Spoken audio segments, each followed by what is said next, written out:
Notre langue est vivante. Elle fleure bon notre pays dans le monde entier. Espace francophone, tout de suite sur France 3.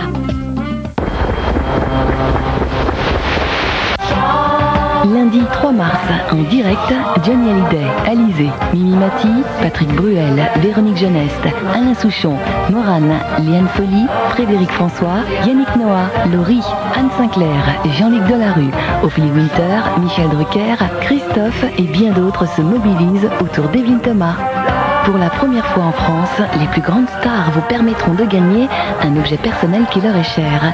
Avec un simple appel, vous pourrez remporter par exemple la guitare de Johnny Hallyday, le tablier de Jennifer Lopez, un disque d'or de Claude François, le bijou fétiche d'Hélène Ségara. Tous les profits iront à l'association Laurette Fugain contre la leucémie. Rendez-vous lundi à 20h55 en direct sur France 3 pour cette grande soirée exceptionnelle.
La ville d'Ost a été bâtie par les Romains un siècle avant Jésus-Christ. Cette ville, à l'époque des Romains, était appelée Augusta Pretoria. Au cours du temps, a pris le nom d'Aosta. Au Moyen-Âge, les seigneurs ont divisé la ville d'Ost en quartiers et ont habité les tours romaines. Mayra, tu vas me parler de la vie pastorale et rurale au Val d'Aoste. En Val d'Aoste, les familles étaient pauvres et alors pratiquaient une polyculture vivrière, c'est-à-dire qu'elle produit toutes sortes de cultures dont elle a besoin pour se nourrir, car la difficulté de communication limite le commerce. On achète que les produits indispensables, dont certains sont un luxe, comme le café, le chocolat et le pétrole. En cas de mauvaise récolte, on importait du céréales du Piémont. On ne mangeait pas toujours à faim car les familles étaient très nombreuses et les terrains n'étaient pas très vastes. Je m'appelle Adèle Milos, je suis née à Aoste. Alors je précise, je suis née place Chanou parce que ma famille avait un magasin là, était des forgerons, des maréchals ferrants plus précisément, dans le centre de la ville d'Aoste. Je suis prof de civilisation française et valdôtaine, j'enseigne cela dans un collège de la banlieue d'Aoste, à Pont-Suat. Quand je ne travaille pas, si je n'ai pas des cours à donner, etc., je passe mon temps dans les archives. Alors, archives notariales, archives régionales, et je m'occupe en ce moment de notaires, des notaires valdôtains par rapport aux notaires français et italiens. Et c'est toujours pour connaître mieux l'histoire du Val d'Aoste, pour voir ses origines et ce qui s'est passé au Moyen-Âge. Je suis en train d'étudier aussi les quartiers de la ville d'Aoste parce que je suis née là, donc j'aimerais bien savoir un peu mieux comment vivaient les gens au Moyen-Âge dans ces quartiers, quelles étaient les activités, quelles étaient les familles. Et je crois quelquefois de vivre avec eux, parce que quand je parle avec des amis, je parle des gens du XIVe siècle comme s'ils étaient vivants. Les quartiers que je préfère de la ville d'Aoste, c'est naturellement Place Chanou, parce que j'ai toujours habité là. Et après, j'aime surtout bien aussi le quartier où j'habite maintenant, rue Aubert, parce que là, c'était l'ancien Decumanus, l'ancienne rue romaine qui sortait de la ville vers le Petit Saint-Bernard. Et naturellement, au Moyen-Âge, il y avait les maisons des salins de bosse, par exemple. Beaucoup de nobles y habitaient. Et tout à côté de moi, il y a toujours eu la porte des Cumans aussi, c'était l'ancienne porte de la ville, et où habitait aussi le noble de Chalain. Enseigner, c'est surtout enseigner l'histoire du Val d'Aoste, apprendre aux enfants à aimer cette vallée, à retrouver leurs racines, parce que souvent là, ces enfants ne connaissent plus leurs racines. Alors les histoires, par exemple, l'histoire de vieux fours, des vieilles habitudes, des veillées qu'on faisait dans les étables, par exemple, on racontait les histoires des vieux. C'est ça, apprendre aux garçons et aux jeunes filles. Parce que maintenant, surtout dans les petits villages, c'est la télé qui est entrée dans les familles. Donc il n'y a plus le grand-père ou la grand-mère qui raconte, donc c'est faire ressortir ces sentiments, c'est leur propre racine, leur vallée d'Aoste. Dans le statut albertain, on donne faculté au Val d'Aoste de parler le français. Ça marche assez bien, mais avec l'unité d'Italie en 1860-61, on commence à vouloir imposer même au Val d'Aoste l'italien. Avec Mussolini et le fascisme, naturellement, il y a eu une grande italianisation, soit des noms des deux familles, des noms de villages. Mais après 1948, naturellement, le français a repris pied grâce à l'école. Il y a une vingtaine d'années, alors là, on ne parlait pas le français au maternel, mais on commençait le français au primaire. Maintenant, il y a beaucoup de travaux aussi au maternel en langue française pour revenir là. Et au primaire, on enseigne en français les maths, par exemple la géo, l'histoire. Donc là, on travaille beaucoup sur cela. Et on voit que les garçons et les filles, les petits, arrivent naturellement au collège, qui savent déjà pas mal parler, se débrouiller, se font comprendre pas mal. Et là, c'est un grand effort, je crois, de l'administration régionale qui a fait tout ça. Hein. Je vois, j'entends surtout des gens qui appartiennent d'autres partis politiques qui ont des problèmes, hein, parce que là, ils ne sont pas très d'accord, parce qu'ils voient toujours le français comme la France. Tandis que moi, je dis toujours, on est des francophones plutôt que des francophiles. Donc là, le français est langue de culture, pourquoi ne pas la parler?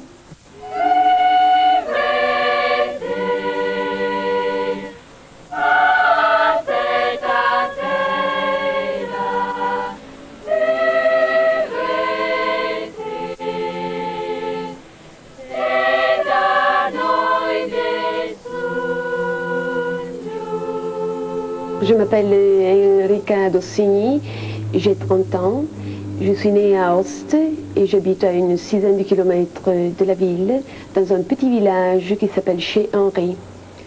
J'ai toujours vécu là avec ma famille, mes parents.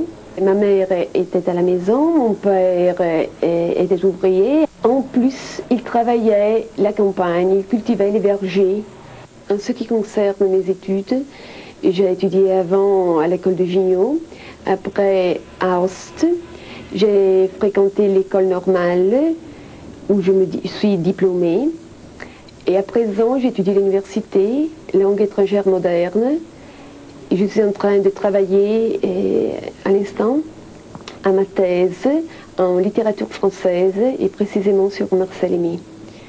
Je travaille en outre à la Tour du Lépreux, ici, qui est un centre d'exposition de l'administration régionale. On y fait des expositions de peinture, de sculpture, de photos, qui ont une durée d'un mois, 2 ou 3, ça dépend des expositions.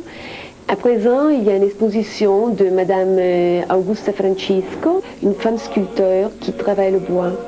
Elle est née à Verrès, elle a cette passion, comme beaucoup d'autres valdôtains, qui aiment travailler le bois en différents domaines, soit de la sculpture, soit de l'incision, soit de la fabrication d'outils pour la campagne.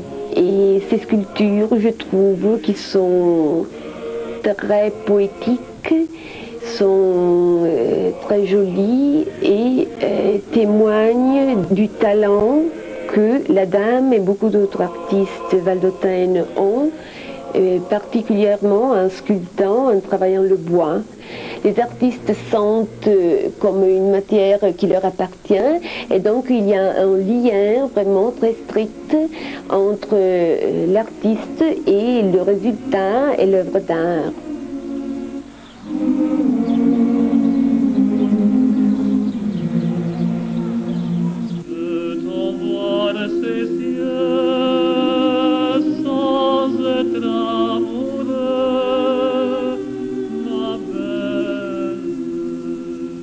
J'aime bien cette ville, elle est très tranquille.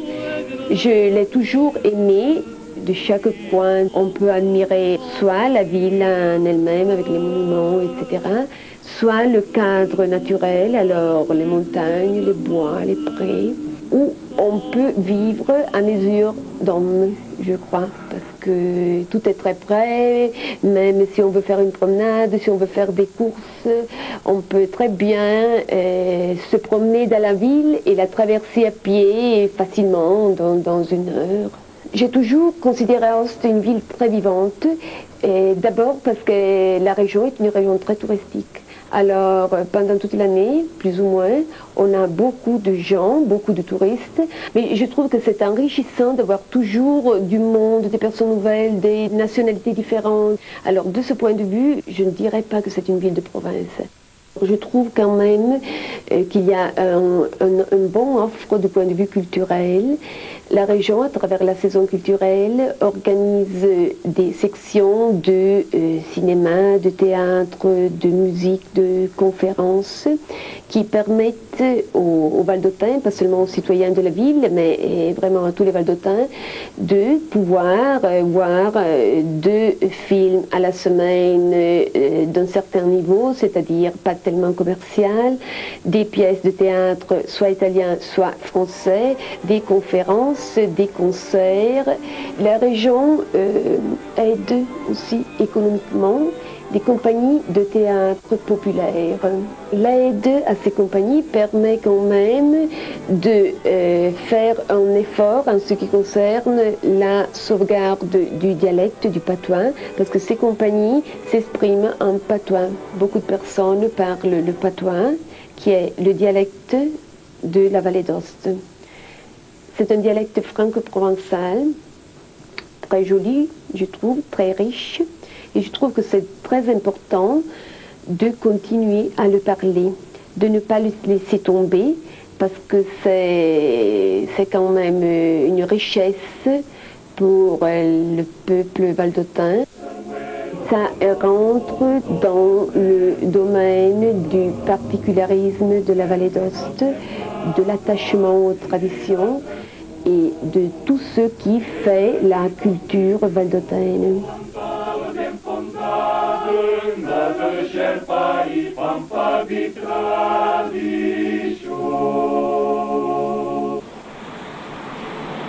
Je m'appelle Marguerite, avec le T final, parce qu'en Vallée d'Aoste, il y a beaucoup qui s'appellent Margueritas, avec 2 T à Z. Et nous, on est Marguerite avec le T final Ernest, et on m'a toujours appelé Eto. On est d'origine valdôtaine depuis des générations qu'on ne peut pas contrôler. J'étais à l'école à Saint-Rémy-Bosse, une petite commune qui fait frontière avec la Suisse, à 1700 mètres d'altitude.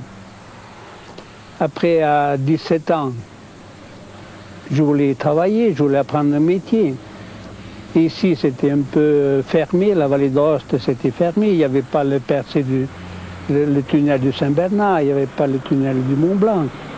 Et j'ai été à Paris, j'ai travaillé 25 ans à la Porte d'Orléans, Montrouge, la Vache Noire. J'ai fait le boucher. En France, je me suis trouvé très bien. Toujours été l'esprit de retourner dans ma vallée. Et en 72, on a fait retour dans notre vallée. J'avais construit la maison, j'avais acheté un terrain, j'avais fait la maison. Puis on avait demandé une licence de commerce, on me l'a donnée. Et on a commencé à faire le bar, restaurant, on a travaillé là. Mes enfants ont été à l'école ici. Et maintenant, on est ici dans la vallée d'Aoste. Et on se trouve bien. Aoste, c'est joli parce que c'est un petit pays. C'est pas une ville, Aoste. C'est un petit pays, on se connaît tous. Alors c'est un peu familial. On va bien, on trouve quelqu'un, on discute un moment, on boit l'apéritif, on boit un café, et après on remonte à la maison. En Italie, par exemple, on dit le Val d'Autun, il est froid. Nous, la différence, par exemple, on prend un napolitain avec un Val d'Autun. Le napolitain, il y a l'accueil immédiat, l'accueil chaleureux immédiat, et c'est joli, c'est très joli. Nous, on est plus froid, on donne l'accueil que quand on connaît la personne. Vous comprenez? Et quand la personne y rentre dans nos habitudes, rentre dans nos esprits, on est très accueillant nous aussi. Un jour, j'étais en voiture avec une femme du Sud, des amis à moi. Il me dit, mais c'est pas vrai que vous êtes raciste. J'ai dit, on a été raciste, si, parce qu'il y a eu Mussolini, qui a voulu changer nos noms. Il a changé le nom de nos pays, le nom de nos rues. Nous, on a Saint-Rémy, c'est Saint-Remigio, Saint-Pierre, c'est Saint-Pietro, vous voulez changer. Alors comment voulez-vous qu'un peuple ne soit pas mécontent? Quand un vient nous dire, toi tu ne dois pas t'appeler Marguerite, mais peut-être Margheretti, alors on est forcément pas content. Comprenez? Alors le fasciste, c'est ça qu'il voulait, il voulait italianiser la vallée d'Aoste. Parce qu'il dominait davantage, il ne voulait pas que ce soit pas. Et moi, j'ai participé aux premières manifestations avant de partir à Paris. Donc, moi, je suis parti en 1947, ça, en 1945-1946, les premières manifestations, on est descendu à pied à Aoste. Aoste était pleine comme ça pour le plébiscite. À ce moment-là, ils voulaient être français. La vallée d'Aoste voulait être français, le Val d'Autun voulait être français. Et après, ils ont obtenu quand même l'autonomie qu'on a maintenant.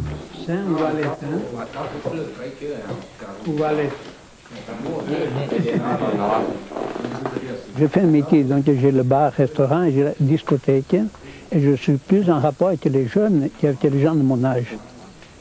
Et je vous dirais même que je m'entends plus avec eux qu'avec les autres.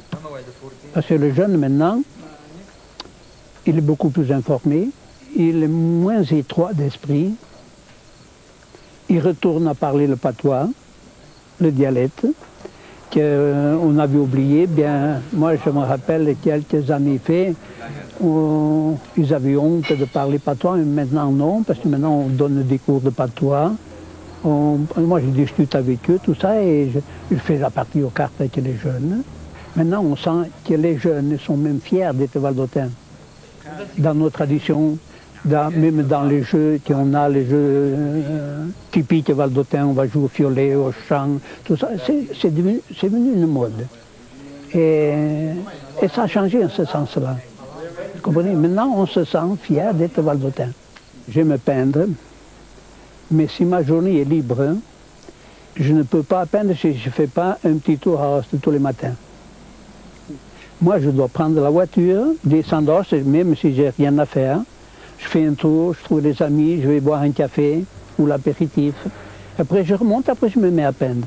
Je suis incapable de peindre si je ne fais pas mon petit tour à Aoste.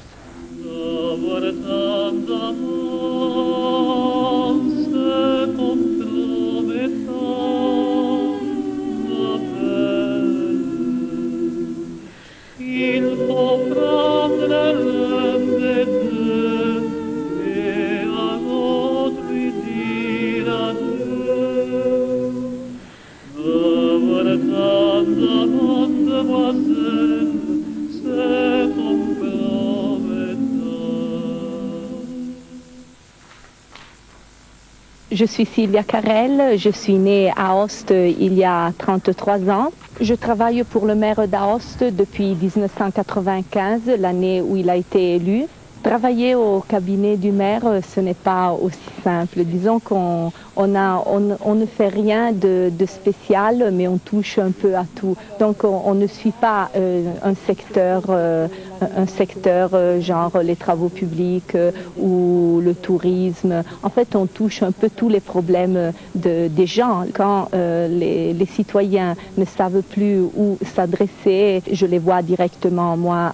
Et je trouve cela très intéressant parce qu'en fait, ça permet aussi de valoriser tout un côté humain de ce travail. Parce que des fois, on pense toujours à la mairie comme quelque chose de très rigide. Les fonctionnaires sont très très stricte au cabinet du maire. On essaye de faire passer une autre image, qu'en fait la mairie est là pour les citoyens et non pas contre les citoyens. Aoste a toujours joué un petit peu le rôle de carrefour d'Europe. Déjà, les Romains avaient choisi l'emplacement de la plaine d'Aoste comme centre pour pouvoir partir vers la Gaule et vers l'Helvétie. Et puis, au fil des siècles, les Valdôtains ont toujours entretenu des rapports soit avec le Valais, soit avec la Savoie. D'ailleurs, il ne faut pas oublier nos 9 siècles de royaume avec la maison de Savoie. La ville d'Aoste, elle a des jumelages avec quelques villes, mais en particulier depuis 1995, on a démarré des rapports avec la ville d'Albertville et on est en train de construire des échanges très concrets, soit dans le domaine du tourisme, soit dans le domaine culturel, soit entre les gens, disons. Demain soir, on aura un concert de l'Orchestre des Pays de Savoie et c'est une invitation conjointe entre le maire d'Albertville et le maire d'Aoste, donc à l'église de Saint-Ours.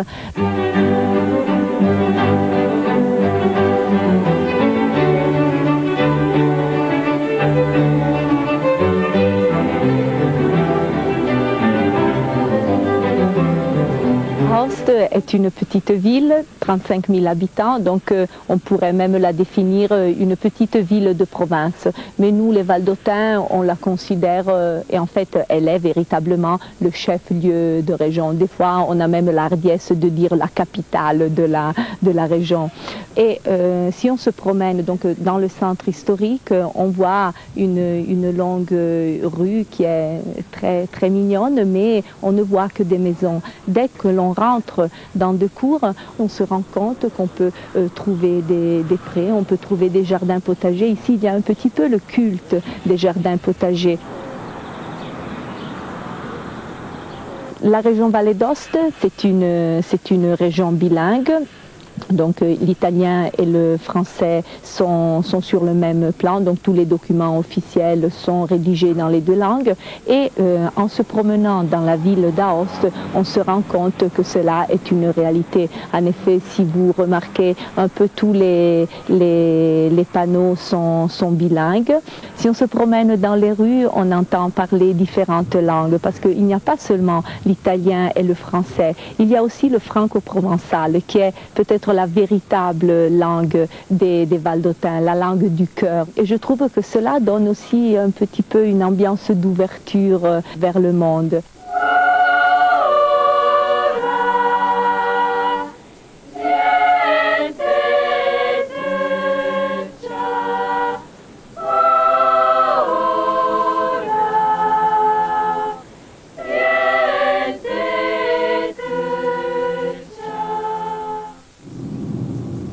Je m'appelle Chantal Trèves, j'ai 42 ans, je vis à Aoste depuis toujours. Et ici, je me suis tout le temps aussi inventé un travail parce que je me suis occupée d'environnement et d'aménagement du territoire en créant une profession qui n'était pas encore très acquise non plus.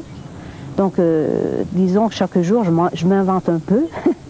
Et d'un côté, donc, avec une société, un bureau technique, je m'occupe d'environnement, donc de recensement d'espèces rares, d'aménagement des territoires protégés, des réserves.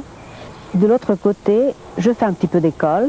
J'enseigne sciences dans les écoles supérieures, mais très peu.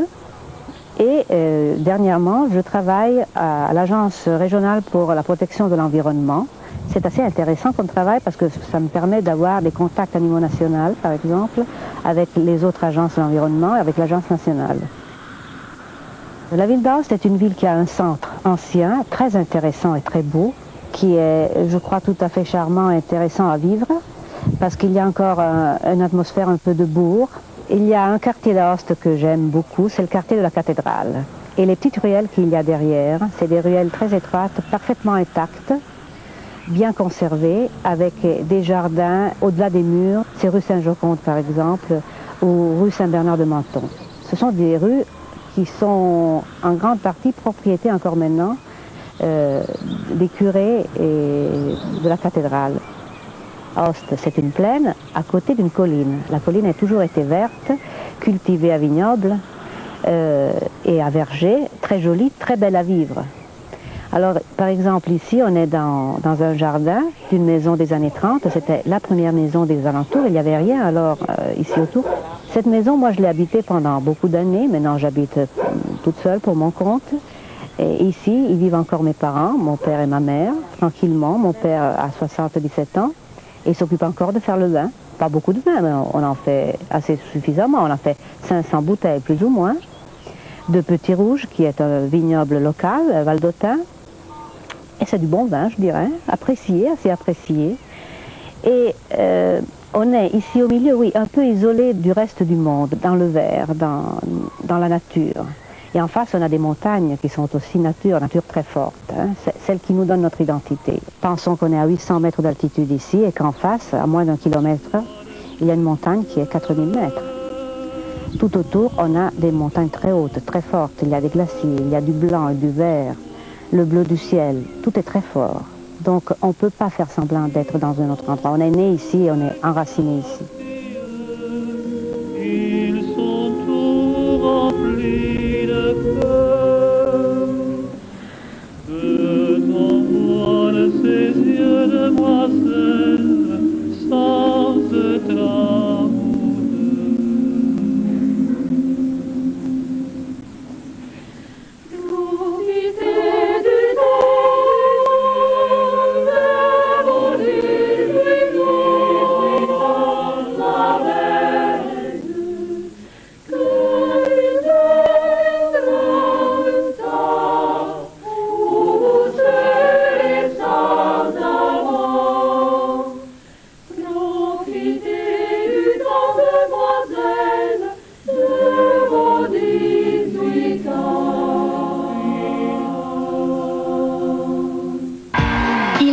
À tout, sauf à ce qui les attend. C'est le fabuleux destin de Lio et Patrick Dupont, tout de suite sur France 3. Au carrefour de l'Asie et de l'Europe, c'est la seule ville au monde construite sur 2 continents. Le long du détroit du Bosphore, ils sont plus de 10 millions à vivre dans cette ville, unique tant par sa géographie que par son histoire. Plaque tournante du commerce en Orient, elle est aujourd'hui au cœur d'une circulation maritime intense. Des centaines de navires de toute nature empruntent chaque jour le détroit du Bosphore. C'est une ville au destin exceptionnel et aux 1001 visages. Escale à Istanbul, c'est demain à 20h50 dans Thalassa, sur France 3.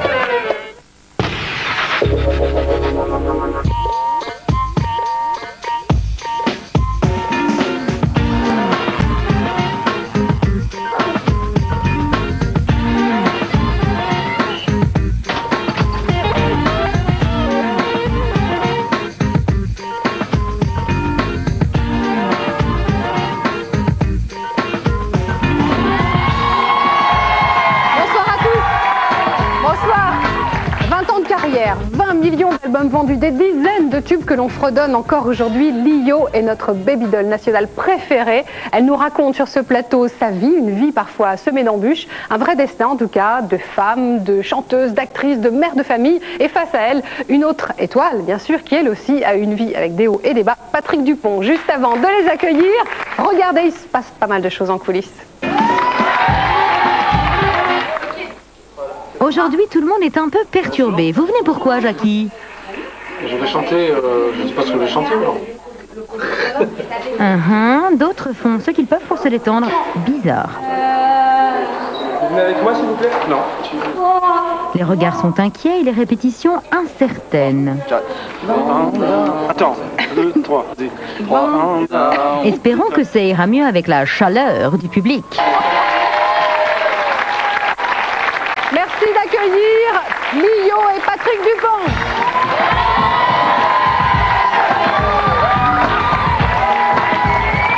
Bonsoir. On est assortis aujourd'hui. Oui. Bonsoir, merci. Installez-vous. Très joli, hein, ce que vous portez. Merci beaucoup. 20 balles dans un marché. Hein. C'est vrai? Oui. Et les Pas les bottes, bottes, hein? pas les bottes.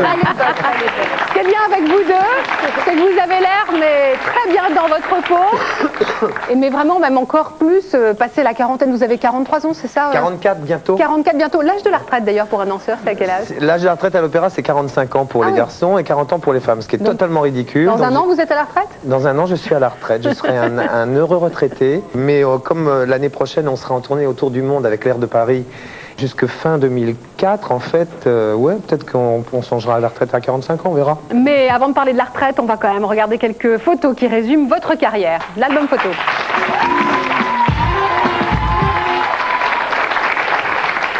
Votre carrière, vos carrières d'ailleurs respectives. Lio, il y a eu, je l'ai dit, des hauts et des bas, c'est bien normal d'ailleurs, en 20 ans de carrière. Il y a eu notamment un passage très dur, je crois, pendant 3 ans. Hein. Vous me dites si je me trompe, je crois que vous avez trimballé un disque sous le bras, vous n'arriviez pas à le placer dans les maisons de disques Vendetta. Oui, Hein, ça a oui, été mais dur. après je me suis abonnée parce que depuis il y en a eu encore un autre. Non, moi je trouve que j'ai une décennie, les années 90 ont été des années pratiquement mortes pour moi. Ça a été vraiment très difficile à passer ces 10 ans. C'est des tas de choses qui font que je me suis trompée dans ma vie, comme ma vie artistique et ma vie amoureuse, je les mêle. C'est tout à fait une vie. Et bien évidemment, on n'a pas d'énergie pour être sur tous les plans. C'est difficile, mais c'est juste une question de temps. Et moi, il y a un aphorisme arabe que j'adore qui dit « Ne baisse jamais les bras, tu risquerais de le faire 2 minutes avant le miracle. » Alors ça fait mal aux bras, mais on a les bras en l'air. Inch'Allah, Inch'Allah. C'est vrai que cette vie, parfois, vous l'avez tenue un peu à bout de bras, puisque vous l'avez dit, même dans votre vie privée, enfin, les journaux s'en sont fait l'écho, ça a été très dur aussi à vivre à un moment donné avec l'un des papas. Oui. Vous avez été victime de violences conjugales. Vous l'avez vu quand même, la petite lumière, ou à un moment donné, vous vous êtes dit, je m'en sortirai jamais? Oui, mais enfin, c'est... vous voyez, si on en arrive à accepter les coups de quelqu'un, c'est qu'on ne s'aime plus beaucoup. Et quand je m'en suis sortie, c'est-à-dire quand j'ai eu le courage d'aller porter plainte, tout ce que j'ai vu, c'est le courage d'aller porter plainte. Ça devient quelque chose qui est très rétréci dans le temps. C'est il faut que je sorte de cet appartement, il faut que j'ai le courage d'aller chez la police, il faut que j'ai le courage d'affronter leur regard, il faut que vous avez été jusqu'au, pas seulement à la police d'ailleurs, jusqu'aux tribunaux. Est-ce que vous avez reçu beaucoup de courriers d'ailleurs? Est-ce qu'il y a des femmes justement qui vous ont témoigné, qui vous ont dit moi aussi j'étais une femme battue? Est-ce que vous avez eu des conversations comme ça avec des femmes? On en est estomaqué parce que les violences faites aux femmes, c'est quand même 3 femmes sur 10 qui sont victimes de violences en France. Et ce qu'il y a d'incroyable dans ces cas-là, c'est que tout d'un coup, c'est pas une, c'est pas 2 lettres, c'est des sacs de jute. Ah oui, vous avez reçu des centaines de lettres qui arrivent et de femmes qui disent merci de m'avoir d'une certaine manière donné la parole, merci d'avoir fait ça pour moi. Et bon, ben voilà. Une vie donc en dents de scie, à la fois professionnellement et sur le plan privé. Quel passage, quel moment aussi où vous vous êtes coupé les cheveux qui correspondait aussi à un virage et une manière aussi d'affirmer quelque chose. Et puis aujourd'hui, c'est vrai que c'est un autre virage, c'est pas la vie privée, c'est la vie professionnelle. En chantant Prévert, depuis quelque temps, c'est vrai que vous affirmez que vous êtes une autre Lio, enfin une Lio mûre. Oui, je suis la même Lio. Quand même, la Lio qui chante Prévert et la Lio qui était en Porte-Jartel à faire Banana Split, pour moi, c'est pas la même. Pour vous, c'est la même? Si, c'est absolument la même. Je pense que Prévert aurait beaucoup aimé cette petite chanteuse qui venait lui chanter des histoires de bananes un peu perverse, un peu érotique dans l'oreille. Je vais vous montrer d'ailleurs 3 photos qui vont résumer aussi 3 étapes de votre carrière. Il y a une photo notamment à l'Olympia. Est-ce que ça c'est une époque révolue ou pas? Mais c'est quoi qui est révolu? La robe résille avec les fleurs qu'on enlève au fur et à mesure et qu'on offre au public? Mais non, tant que je pourrais montrer mes fesses, je le ferai. Pas de problème.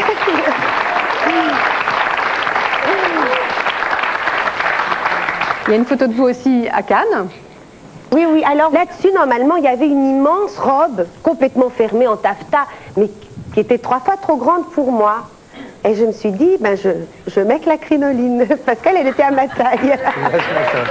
Et une 3e photo, Patrick, vous allez voir, c'est une autre facette de la personnalité de Lio, mais c'est aussi Lio. Vous êtes dans une manif. Est-ce qu'on peut rappeler pourquoi vous manifestez là? Alors je ne sais pas, est-ce que c'était pour les artistes? Est-ce que c'est vrai que depuis l'âge de 15 ans, vous êtes dans les manifs, hein? Vous êtes Oui, j'ai engagée, fait la manif à l'âge de 11 ans pour l'avortement libre et gratuit en Belgique. Il a mis beaucoup de temps à se légaliser. Vous savez, quand une femme avorte, et moi j'ai avorté, c'est terrible, c'est un moment, on s'en remet jamais, je crois, complètement. Donc on n'est pas pour ça. Et alors il faut qu'elle le fasse sans mourir. Il faut faire son deuil aussi. Patrick, vous êtes un militant d'une autre manière. Vous avez milité pour Chirac, non? J'ai milité surtout, je milite surtout, la seule chose que je pense valable, qui vaille la peine de militer, c'est Amnesty International. Mais cela dit, j'apprécie beaucoup le président Chirac, vraiment. C'est quelqu'un que j'aime bien dans la vie, parce que j'ai eu l'occasion de l'approcher de façon un tout petit peu moins solennelle que lors de ma remise de Légion d'honneur. Et peut-être aussi que parmi les personnes qui vous ont donné envie de vous battre et de militer, il n'y a peut-être pas seulement Chirac, il y a aussi un grand monsieur que vous admirez, il y a Nourieff aussi. Il y a Rudolf, bien sûr. Qui vous a beaucoup apporté. Et vous Rudolf avez côtoyé, était un militant lui aussi. Et que vous avez côtoyé malheureusement aussi à la fin de sa vie. Ouais, je suis d'ailleurs le dernier. Il est mort du sida et vous étiez là quand il a commencé à dépérir. Et surtout, Rudolf m'a fait un cadeau extraordinaire. Il a demandé, la dernière fois qu'il a dansé, il a demandé que ça soit avec moi. Donc nous avons dansé à l'Opéra de Paris et c'était son dernier spectacle. Vous avez parlé aussi de la solitude des danseurs. Nourieff, c'est quelqu'un qui est mort dans la solitude.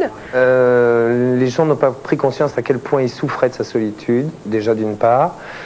Il continuait à avoir en lui l'étoile, le tsar, tous les noms dont on a pu l'affubler. Or, ils ont oublié une chose très simple, c'est que derrière tout ça, toute chose décorum, il y avait un être humain qui souffrait, qui était tout seul, qui avait envie de parler, qui avait envie de partager, qui avait envie de donner un petit peu de sa carrière aux autres. Et il l'a fait de façon sublime avec plusieurs danseurs, dont j'ai eu la chance de faire partie. Mais on était aussi très copains, on parlait jusqu'à 7 h du matin de sa carrière, de comment il fallait aborder un rôle. On s'engueulait aussi beaucoup, on s'envoyait les assiettes à la gueule, mais c'était pas grave parce que c'était toujours sur le sujet de la carrière, sur le sujet de la danse, du sex appeal justement. Rudolf était très très conscient de son sex appeal. Et il en avait un costaud. Patrick, c'est un autre monsieur, cette fois-ci, assez haut placé d'ailleurs dans la hiérarchie politique, qui voulait vous parler et vous poser une question. On l'écoute. Cher Patrick, je ne peux pas être avec toi ce soir, mais je tenais à t'adresser un message d'amitié, un message d'admiration. J'ai toujours, tu le sais, estimé que tu étais l'un des plus grands danseurs de ce siècle, à l'égal des plus grands. À chaque fois que je vais à l'opéra, je te revois dansant le Corsaire, dansant Don Quichotte, dansant Salomé. Je sais également que tu es un grand comédien, tu nous le montres actuellement sur les planches parisiennes. Donc voilà, pour toutes ces qualités, je tiens à te dire mes pensées fidèles.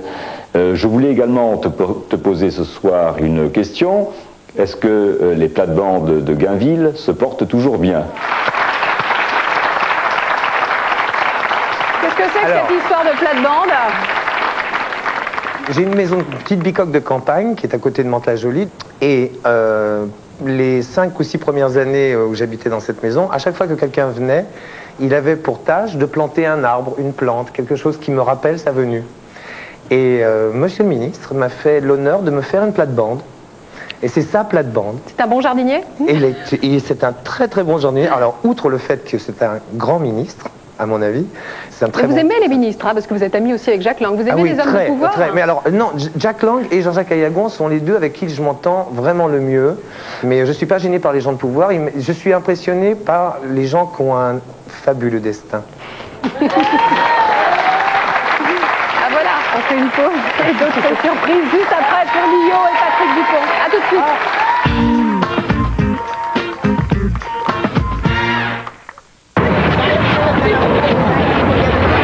Tu as comme nouveau locataire un professeur de mathématiques.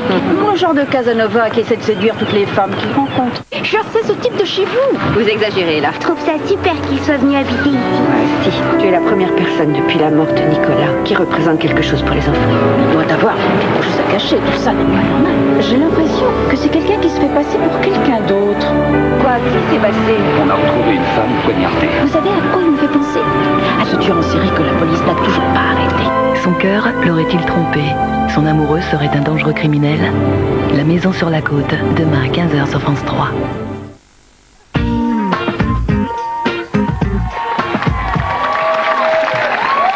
Deuxième partie de ce fabuleux destin. Est-ce que vous saviez saviez que Patrick Dupont avait aussi tenté l'expérience de la chanson. Il avait enregistré un 45 tours. Vous saviez ça ou pas? Je ne savais pas. Avec la complicité de Francis Lalanne. Est-ce que c'est vraiment un bon souvenir, ça? Oui, tout à fait. Ouais, ouais. Ça s'est vendu ou pas? Ouais, 45 000, je crois. 45 000, ah oui, quand même. Mal. Et en fait, tout ça s'est terminé au Printemps de Bourges, auquel j'ai chanté, sans avoir jamais pris un cours de chant, et j'ai fait une espèce de bœuf horrible, immonde. Je fais waouh, waouh, waouh, yeah. Et tout le monde était très content. Mais du coup, après, j'ai décidé de prendre des cours.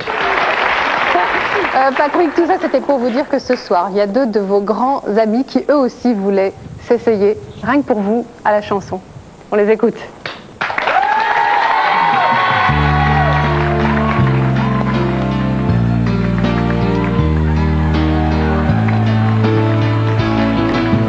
Toi, le frère que nous avons choisi, que nous avons toujours suivi, tu sais combien on se ressemble. Jour après jour on s'est découvert, on s'est construit notre univers, on a appris à vivre ensemble. On avait la danse dans nos cœurs, on répétait pendant des heures tous les pas des plus grands danseurs. Tu as surmonté toutes les galères, et ça tu peux en être fier, quand nous sommes fiers, que l'on soit fiers. Jean-Marie et Monique, les deux meilleurs amis de Patrick. Jean-Marie, bonjour. Bonjour. Merci. Jean-Marie et Monique. Monique Loubière qui était la grande partenaire de... Bonjour Monique. Monique c'est ma partenaire, c'est ma sœur jumelle. Ta sœur de danse. Avec Monique, vous avez dansé Roméo et Juliette, Gisèle, enfin il y a des tas de photos où on vous voit tous les deux en train de danser. Et vous la portez un peu comme avant là, hein? Bah oui. Montrez-nous Patrick comment vous la portez tout à l'heure. Là elle est encore légère, non? Comme... ouh, pas mal. Mais c'est une plume, oui, très élégant. Jean-Marie et Monique, la chanson Mon frère, on l'a pas choisie par hasard, c'est vous d'ailleurs hein, qui l'avez choisie, parce que c'est vrai que et vous connaissez depuis très longtemps, hein, vous vous êtes rencontrés tout gamin. Oui, on s'est rencontrés à 14 ans. On vous voit sur cette photo tous les deux et vous en avez partagé des choses. Il y a eu bien sûr les années d'opéra, puisque vous avez été soliste aussi à l'opéra. Qu'est-ce que vous voulez dire sur Jean-Marie? Je trouve assez extraordinaire que dans ce métier qu'on dit métier difficile, méchant, avec des rivalités, avec des vraies jalousies, que notre amitié ait traversé tout ça sans l'ombre, mais sans l'ombre d'une hésitation, ni de son côté ni du mien. Et je parle la même chose pour Monique. On s'est rencontrés, on s'est revus, et puis et on s'est reconnus. On s'est reconnus tout de suite. Ouais. Jean-Marie, vous le dites hein, dans votre livre, dans votre autobiographie Étoile, dans le livre de poche, c'est le frère, le confident, celui auprès duquel je m'épanche. C'est l'un des rares qui puisse s'arroger le droit de me critiquer et de qui je puis tout entendre. Vous avez toujours été là, vous lui avez toujours tenu la main? Toujours dans les moments d'excès de Patrick, quoi. Tranquille, il n'a pas besoin de moi. Mais j'ai besoin de son accord, j'ai besoin de son avis, j'ai besoin de savoir... Parce que je sais qu'il m'aime vraiment.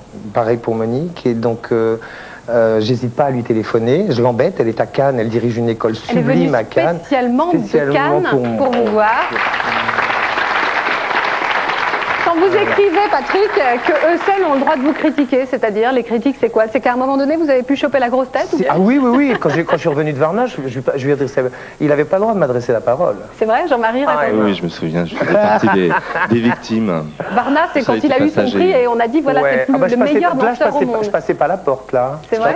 C'est la première fois qu'un Français l'avait, alors ça lui a fait un choc, quand même. Et alors, aujourd'hui, qu'est-ce que vous pensez de la reconversion de Patrick? De toute façon, je trouve que Patrick, depuis toujours, était doué spécialement pour le spectacle total. D'abord, c'est un monstre, c'est une bête de scène, donc c'est un comédien né, touchant, émouvant. Est-ce que vous lui conseillez aussi de faire comme vous et d'être à la tête d'une école de danse ou pas du tout? Je pense que pour l'instant, il a tellement de cordes à son arc qu'il profite de la scène, de la représentation. ce que tout le monde me dit. Qu'on puisse profiter de Patrick interprète, parce qu'il nous a manqué pendant pas mal de temps. Et donc, je pense que tout le monde, personne ne me contredira en disant que vraiment, on a envie de le revoir sur scène beaucoup, beaucoup, beaucoup encore. Condamné. Merci Monique, Mais d'ailleurs, merci d'être venue de Cannes spécialement. Je tiens à préciser que je vais aller donner un coup de main à Monique à Cannes. Hein? Ouais. Pas des coups de pied, des coups de main. Et bravo pour le petit pas de danse que vous avez esquissé tout à l'heure. Si on avait su, on aurait préparé quelque chose. Le grand écart. Je vais voir le grand écart là, d'ici la fin de la semaine. Merci en tout cas Jean-Marie, Monique. Restez avec nous. On va faire un petit tour dans la vie de Lio si vous le voulez bien. Oui. Vous êtes d'accord aussi Patrick? Oh, yes, avec plaisir. On a parlé, c'est vrai, de ces tubes quand même. C'est pas facile, c'est très rare quand même de faire des chansons qui restent dans la tête des gens encore 15 ans ou 20 ans après. Banana Split, tout le monde l'autre jour le fredonnait sur ce plateau. Il y en a eu comme ça des quinzaines. Il y a une chanson qui a maintenant, je crois, 20 ans, qui à l'époque avait été écrite par Élie et Jacques No. Et il y a bien sûr quelques-uns de vos amis qui se sont préparés depuis quelques jours et qui ont envie de vous faire un petit clin d'œil et de la chanter à leur tour. Je crois qu'ils ont un petit peu fait leur sauce, ils ont un peu modifié les paroles. On les écoute.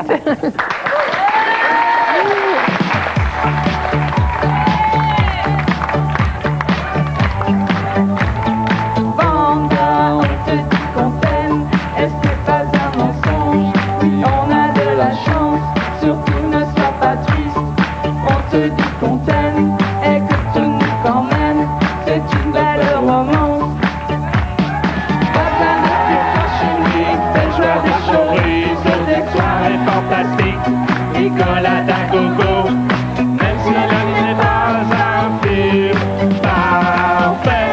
Et tout le monde chante. Mais est-ce qu'on t'a dit qu'on t'aime? Est-ce n'est pas un mensonge? Et pour finir la chanson, on te donne en mille. C'est une déclaration, certes un petit peu subtile. Est-ce qu'on t'a dit qu'on t'aime? Alors tape les mains alors. Pas besoin de sucre chimique, c'est pas des cerises. Fantastique, des amis d'un gogo, et la vie sera un film parfait. Merci beaucoup à Jackie, Cookie et Laurent, les amis de Lio. Bravo Jackie. Bonsoir Cookie, bonsoir Laurent. Merci Jackie, c'est une chanson qui se démode pas, hein. Ça marche toujours. Bonjour Isabelle. Jackie, on ne présente plus Cookie et Laurent qui sont deux amis.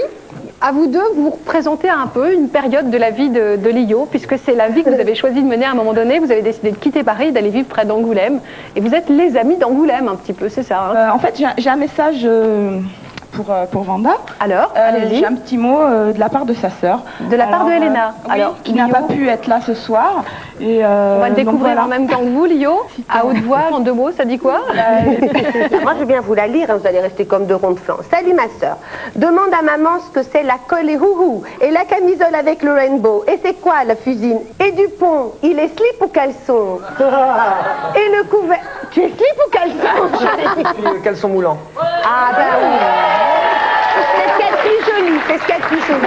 Full bordel, bise, je pense à toi. Voilà. Alors, ils chantent comment, Jackie, Cookie et Laurent, vos copains? Vous les trouvez comment dans cette chanson qui est un classique, hein, qui est devenue un classique? Maman chérie, ça n'est pas l'important qu'on dirait préfère de chanter juste ou de chanter faux. Ce qu'il faut, c'est chanter vrai. Et c'est ce qu'ils vont faire. Vous avez chanté faux? C'est comme vous, hein.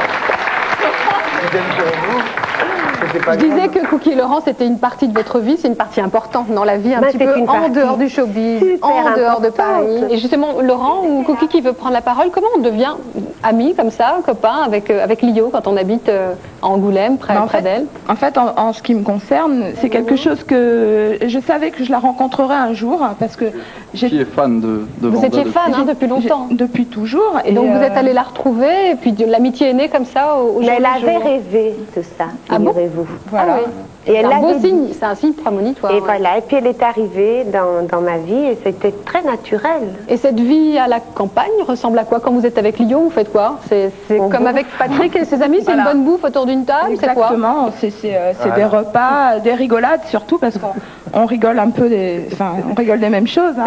Le problème, moi, que j'ai avec lui, c'est que lui, il bouffe 3 kilos de spaghettis, il prend pas un gramme. Moi, je les regarde, les spaghettis, déjà, C'est très embêtant, Il est ça. très énervant, lui.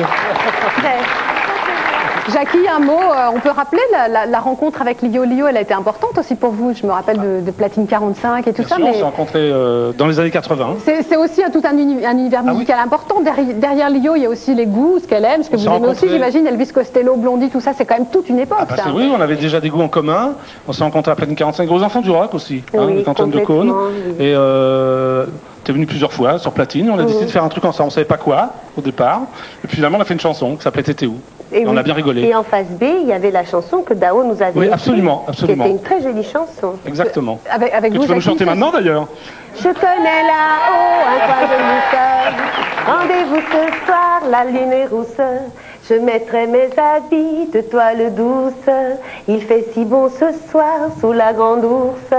Bravo, parce que c'est pas évident. Chanson d'Étienne Dao. Merci Jackie, merci Cookie et Laurent, les amis d'Angoulême, merci à vous, Monique et Jean-Marie. Je vous rappelle que le disque de Lio est en vente dans les bonnes boulangeries, très vert, chanté par Lio. Écoutez-le rien que pour la reprise des Feuilles Mortes et on se retrouve bien sûr demain dans le fabuleux destin de Patrick Dupont et Lio.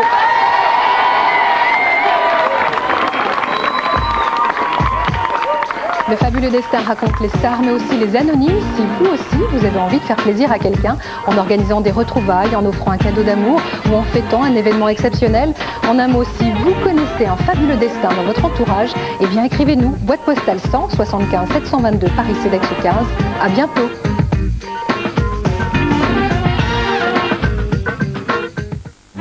Pour mieux choisir notre prochaine lecture, Olivier Barrault, L'homme à la page, nous conseille un livre un jour tout de suite sur France 3. La mort a été instantanée, mais la violence du geste a broyé le larynx et brisé net une cervicale.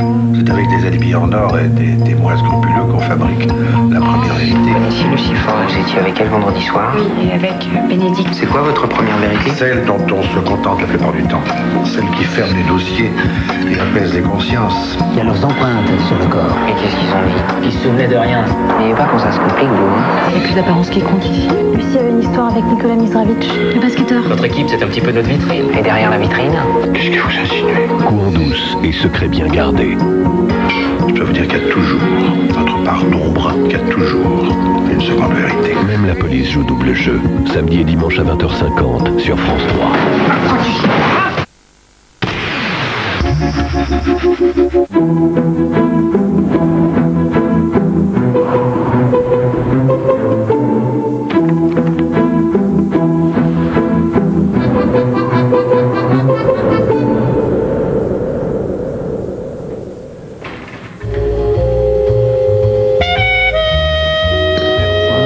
Merci. Alain Gerbert, L'homme fait jazz, le jazz fait homme. Vous publiez chez Fayard et simultanément 2 ouvrages, l'un sur Jack Teagarden et un autre sur Miles Davis, qui est très aimé dans ce pays. Je voudrais d'abord, si vous voulez bien, que vous nous racontiez votre premier souvenir de la découverte de Miles Davis. C'est vrai que c'était un éblouissement, et dans les deux sens du terme, c'est-à-dire un émerveillement et en même temps un aveuglement. Tout d'un coup, je n'y voyais plus clair. Pourquoi? Parce que j'avais en face de moi une musique faite par un homme qui me parlait au cœur, et dont en même temps je ne comprenais aucun des mots, et dont j'avais l'impression que s'il me parlait, malgré tout il ne s'adressait pas à moi, qu'il ignorait mon existence. Et précisément parce que cette musique était un ailleurs qui me rejetait, j'ai essayé d'aller vers elle, mais par acte. Les mathématiciens appellent ça un acte décisoire de l'esprit, c'est-à-dire on tape sur la table et on dit « je le fais ». Mais est-ce qu'une interprétation de Miles Davis se reconnaît immédiatement après 2, 3 ou 4 notes? Oui, absolument. Ça, c'est une question de sonorité. Ça vient surtout du fait que c'est un sous-doué, Miles Davis, typique. Le jazz est bourré de surdoués. Lui, c'est un sous-doué. Et c'est un sous-doué qui a su faire mieux que personne de nécessité vertu. tout ce qui était défaut chez lui, il en a fait des qualités extraordinaires, et c'est à ses défauts, c'est à tout ce qu'il n'est pas qu'on le reconnaît. Il n'est pas virtuose, il ne joue pas vite, il n'a pas une plénitude de la sonorité, sauf quelquefois, il n'achève pas ses phrases, car il y a chez lui ce perpétuel souci de l'inachèvement, de l'absence de perfection. Aller à la perfection, c'est descendre au tombeau. Il est d'ailleurs caractéristique de voir que la seule et unique fois où il s'est retourné pour voir ce qu'il y avait derrière lui, c'était dans les semaines qui ont précédé sa mort.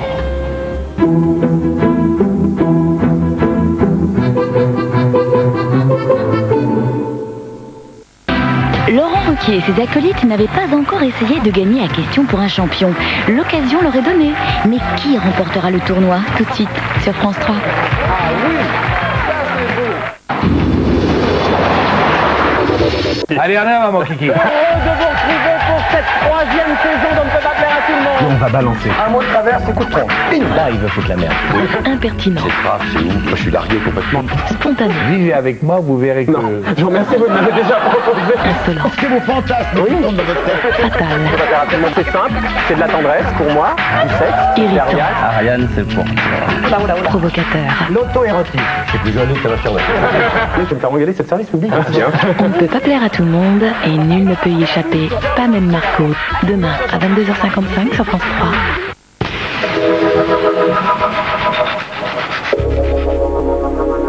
On passe la soirée ensemble? Oh, ça va être sexy alors. Alors j'y vais. Puisqu'on est ensemble, j'y vais. J'enlève l'eau. Sophie. Oh non, pas elle. Je suis avec Pierre Bénichou. Je révise. J'aime bien qu'il cherche un peu. En arrivant, on est toujours content, en partant, qu'on dit, je savais pas. Pourtant, je savais. Bon, merde, j'ai fait l'impasse sur les éléphants. Je sais pas pourquoi je me suis embarquée dans cette galère. Il faut d'abord appuyer et puis après on pense à la réponse. Puis trouver le truc. Non. Alors vous avez un pronostic, les filles? On pourrait les écraser. Non mais attends, faut laisser gagner Ruquier, tu rigoles. C'est vachement important. Hein. J'ai révisé tout le football. Je me suis entraînée à fond la caisse. Et moi je vais dire que toutes les bonnes réponses, c'est moi qui te les ai filées. C'est déjà l'émission? J'enlève mon pull? Ouais, vas-y. Chez Ruquier, question intellectuelle, c'est pas aussi élevé qu'ici. Ça va bientôt commencer. J'ai les miquettes les à zéro parce que je suis prête. Ils avaient jusqu'à présent tout essayé. Restait pour eux la grande épreuve des champions. Ce soir, pour le meilleur et pour le rire, Question pour un champion va tester pour vous la célèbre bande à Ruquier. Question pour un champion, une émission très spéciale, présentée par Julien Lepers. Bonsoir à tous. Voilà. Comment ça va toi? Comment ça va? Bonsoir tout le monde. Mesdames, messieurs, bonsoir. Merci de votre accueil qui me fait plaisir, qui me touche vraiment beaucoup. Question pour un champion aurait pu s'appeler ce soir des champions en question. Parce que ce soir, on est gâtés. Nous avons des champions d'humour, on aura des champions du divertissement, on aura des champions du journalisme aussi. Et puis moi, j'ajouterai que nous allons avoir des champions du courage. Parce qu'il faut le faire, se remettre en question comme ça tous les soirs, accepter de prendre des risques comme ce soir. Moi, je dis bravo et je dis chapeau et le courage, ça s'applaudit. Salut à tous et bon courage à tous ceux qui vont jouer ce soir. L'équipe de filles contre l'équipe des garçons. Ça sera le face-à-face que tout le monde attend. J'appelle tout de suite l'équipe des filles.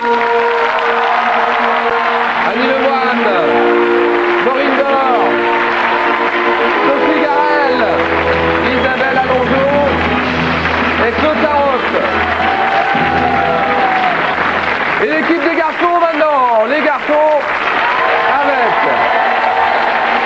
Pierre Bénichou, Jean-François Derek, Raphaël Ledrahi, Gérard Claire et Laurent Ruquier.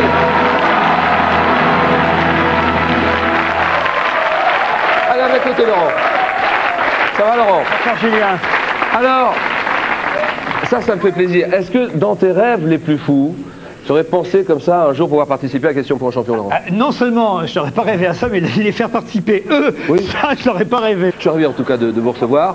Est-ce que tu as un pronostic ce soir? Je vais me fâcher avec tous ceux que je ne vais pas donner gagnants, mais chez les filles, toutes elles ont des qualités. Alors évidemment, oui. les plus elles sont toutes très cultivées. Oui. chacune dans leur catégorie. La peinture, par exemple, si la question peinture, ce sera pour Sophie Garrel. Oui. Claude Sarraute, c'est plutôt la vie politique. Isabelle Alonso, elle est plutôt pluriculturelle, ainsi que Maureen Dor. Maureen a un avantage, elle est très rapide. Annie Lemoine, elle est journaliste, donc elle est censée connaître tout sur tout. Oui. Des questions sur le cul aussi, elle peut très bien. Ah oui, oui, d'accord. Ah, ça commence bien. Oui. Maureen a déjà joué, donc elle connaît le jeu. Maureen elle a déjà joué, elle a fait un bon résultat. Voilà, elle a un avantage. Alors, je pencherai pour Maureen, peut-être. Chez les garçons. Chez les garçons, alors Gérard, évidemment, il sait tout sur tout, même quand il sait rien. Oui. Donc, il a évidemment un avantage. Mesrahi connaît beaucoup de choses, Raphaël, mais son problème, ça va peut-être être la rapidité. Ah, il est un peu lent, tu veux dire. J'ai peur qu'il y ait un problème de ce côté-là. Jean-François. Jean-François Derek. Alors, question de physique.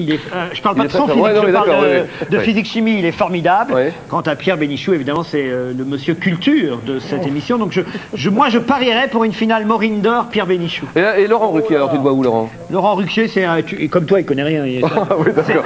Ça tombe bien parce que. C'est un animateur, alors. Oui, justement. Ça tombe bien parce que pour vous, on vous a préparé des questions d'animateurs. Ah bon? C'est-à-dire que là, on n'a pas fait trop fort. Non, questions d'animateurs. C'est pas une question pour Polytechnique et tout ça? Non, on a fait soft. Alors, Laurent, tu es le chef de la bande, il va falloir montrer l'exemple. Ah, qu'est-ce que je dois faire? Ben non, il faut être bon ce soir, simplement. Je vais essayer. Tu es d'accord avec moi? Ah oui, évidemment. Alors, c'est parti. Gagner. Voilà, exactement, on est là pour gagner, on est là pour se faire plaisir, pour passer un bon moment. Il y a plein de choses à gagner, tu verras. Et d'ailleurs, nous avons préparé des surprises pour chacun des candidats ce soir et des candidats ce soir. Tout au long de la soirée, on va se régaler parce qu'il y a des petites surprises pour vous. Et puis c'est parti, on va rentrer dans le vif du sujet maintenant. Les dés sont jetés. Place au jeu, présentation des candidates. William. Elle est venue ce soir avec sa carte de presse, mais ce n'est certainement pas le seul atout qu'elle possède dans son jeu. Véritable joker et dame de cœur, bienvenue à Annie Lemoine. Une véritable pile électrique, mais d'où vient cette énergie? Vite et rapide, plus connue sous le nom de Buzz l'éclair, voici une candidate à surveiller de près, encourageons très fort, Maureen Dor.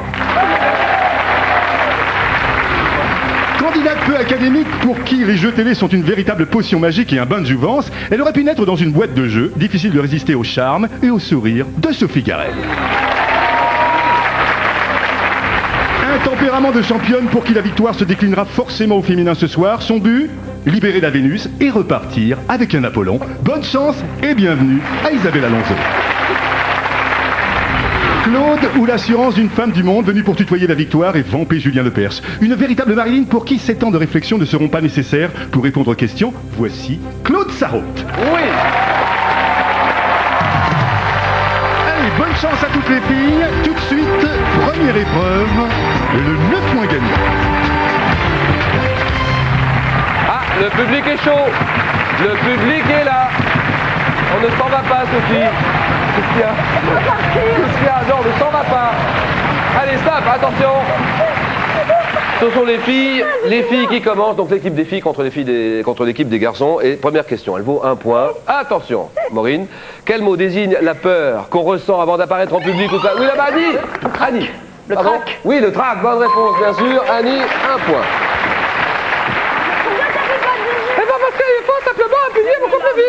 Quel mot désigne la peur qu'on ressent avant d'apparaître en public ou de passer une épreuve? C'est évidemment le trac. Nous sommes d'accord. Question qui est peut-être un petit peu plus difficile. Elle vaut 2 points en tout cas. Quelle spécialité de Cambrai est un... Maureen. Les bêtises. Oui, les bêtises. Facile, mais faut payer vite. Avant que tu commences. Avant que tu nous fasses la bouche en tout. Non. Quelle spécialité de Cambrai est un bonbon à la menthe rayé d'une fine bande de sucre caramélisé? Les bêtises de Cambrai. Sophie, elle vaut 3 points celle-là. Ouais. Donc là, celle-là est importante. Claude, depuis 2001, quel footballeur... Sophie. Mais ça, j'ai appuyé avant pour faire comme les copines. Ah bah oui, mais non, mais faut répondre alors. Moi, je m'en fous. Quel footballeur brésilien, Maureen? Ronaldo. Non. Oui, Isabelle. Ronaldinho. Oui, ça c'est bon, Isabelle. Non, mais ça sert à rien, Sophie. Il faut appuyer, il faut savoir. Donc si tu appuies, il faut savoir. Donc quel footballeur brésilien, champion du monde en 2002, évolue sous les couleurs du PSG, le Paris Saint-Germain? Nous sommes d'accord. Ronaldinho, bonne réponse d'Isabelle Alonso. Nouvelle question. Quelle sorte de sonnette. Une sonnette, on ne peut pas faire plus simple. Résonnant quand on l'agite et constitué d'une boule de métal. Oui, Sophie. Clochette. Non. De métal. Oui, Maureen. Une cloche. Non. De métal. Oui. Un hochet. Non. Contenant une bille. Ça s'appelle comment un boule de métal qui contient une bille? Une sorte de sonnette qui résonne quand on l'agite. Ça s'appelle. Un hochet. Non, c'est pas le hochet. J'ai touché à ça. Ah, oui. Ça s'appelle un grelot. Voilà, le grelot. Ah merde. Oui. J'ai gagné le grelot. Nouvelle question. En Angleterre, quelle reine a connu le règne le plus long? Oui, Sophie. Victoria. Oui.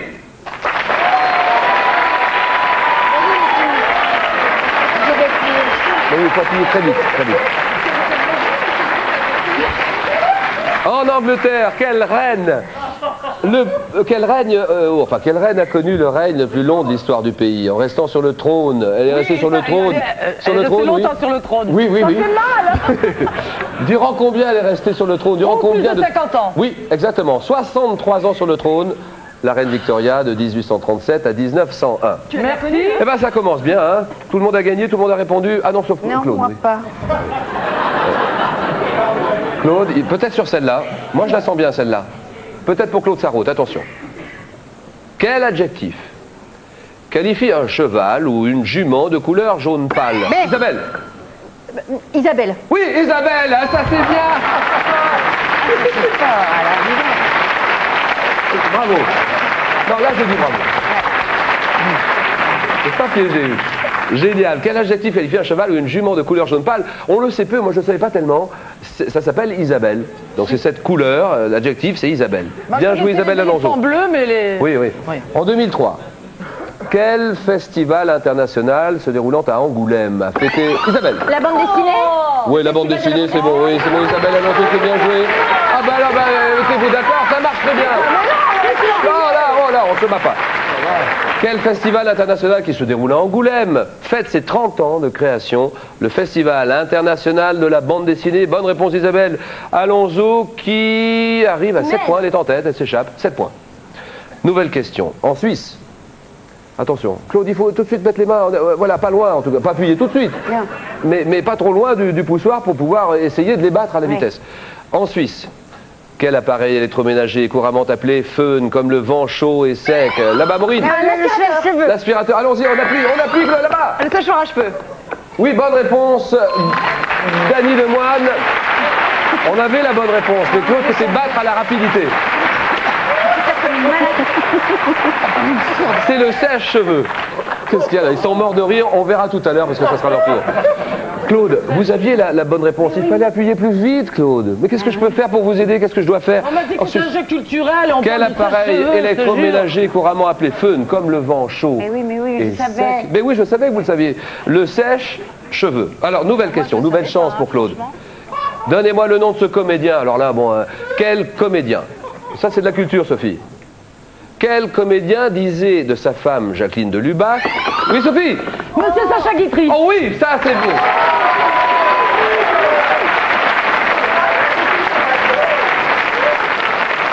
Quel comédien disait de sa femme Jacqueline de Lubac? J'ai le double de son âge, il est donc juste qu'elle soit ma moitié.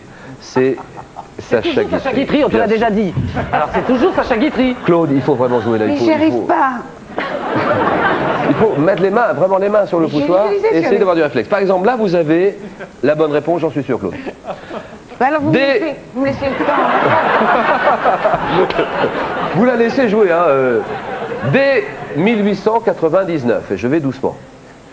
Quelle restriction empêchait les automobilistes de dépasser 20 km à l'heure en ville dans toute la France, Isabelle? Mais non, mais je sais pas.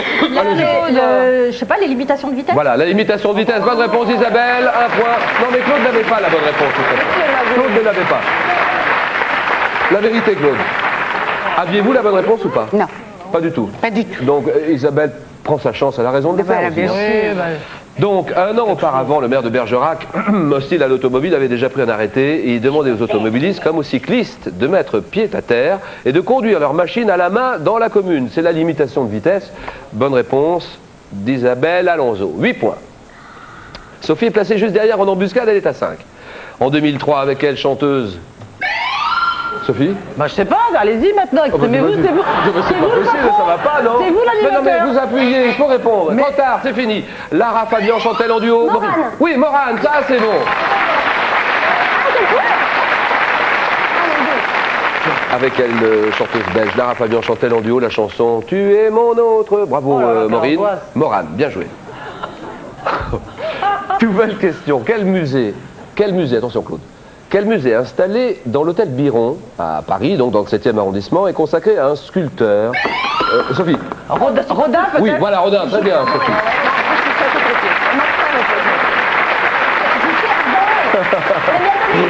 Non, mais on a... Allons, le matériel... Créateur le baiser peut-être. Le baiser, le les penseur. bourgeois de Calais, et moi, s'il m'avait connu. Oui, le penseur aussi. Le musée Rodin, bonne réponse de Sophie. Et là, elles sont à égalité toutes les deux. Sophie et Isabelle à égalité, vous êtes à 1 point de la qualification, c'est un moment important. Claude, toujours... à 0. Non, oui, j'osais pas le dire. Tu peux le dire, c'est la vérité. Dans quelle langue dit-on... Alors là, attention, réflexe. Oui, Il faut appuyer très vite. Dans quelle langue dit-on te quiero pour dire... Oui, là-bas Espagnol. Oui, espagnol, ça c'est bon, Maureen. Non, il n'y a pas d'attente, j'ai dit attention. Non. Nous sommes les deux espagnols, là, te quiero, on peut te le dire, espèce de tonto. Mais oui, mais bien sûr, c'est Maureen qui a appuyé d'abord. Dans quelle langue dit-on te quiero pour dire je t'aime en espagnol? Bonne réponse de Maureen. Nous sommes en 1975. Non. Quelle femme politique française fait voter la loi sur l'interruption? Maureen. Simone Veil. Voilà, Simone Veil, bien joué. C'est pas Julie, moi je l'ai fait autant. Je suis désolé, Maureen a appuyé avant. Ah non, vous allez nous l'abîmer, hein, ça va bien, monsieur le père, hein. S'il vous plaît. Maureen a appuyé avant. Bonne Bonne réponse de Maureen. Quelle femme politique française fait voter la loi sur l'IVG, l'interruption volontaire de grossesse? Simone Veil. 8, 7, 3 et... 0. Non, peut-être sur celle-là, celle qui vient. Donnez-moi ce verbe, un verbe. Quel verbe, formé sur le nom d'une substance chimique, signifie à la fois briller d'un éclat vif et travailler intellectuellement? Sophie? Étinceler. Étinceler, c'est non. Isabelle? Mais j'avais appuyé d'abord. Appuyez, Claude. Appuyez là. Oui, Claude. Et briller. Non. Allons-y, quelqu'un d'autre. Quel verbe signifie à la fois briller d'un éclat vif, travailler intellectuellement? Attends, là j'arrête. Personne n'a la réponse. Je vais demander aux garçons. Non, c'est pas sulfuré. Je vais demander aux garçons. Je répète la question. Quel verbe, formé sur le nom d'une substance chimique, c'est trop tard, signifie à la fois briller d'un éclat vif et travailler intellectuellement? Oui. Bonne réponse collégiale des garçons. Je suis déjà épuisé, j'en peux plus. Mais non, mais donne-moi une facile. Pardon, une facile? Une facile, puis laisse-moi le temps. Une facile, bah celle-là, elles sont toutes faciles. Par exemple, celle-là.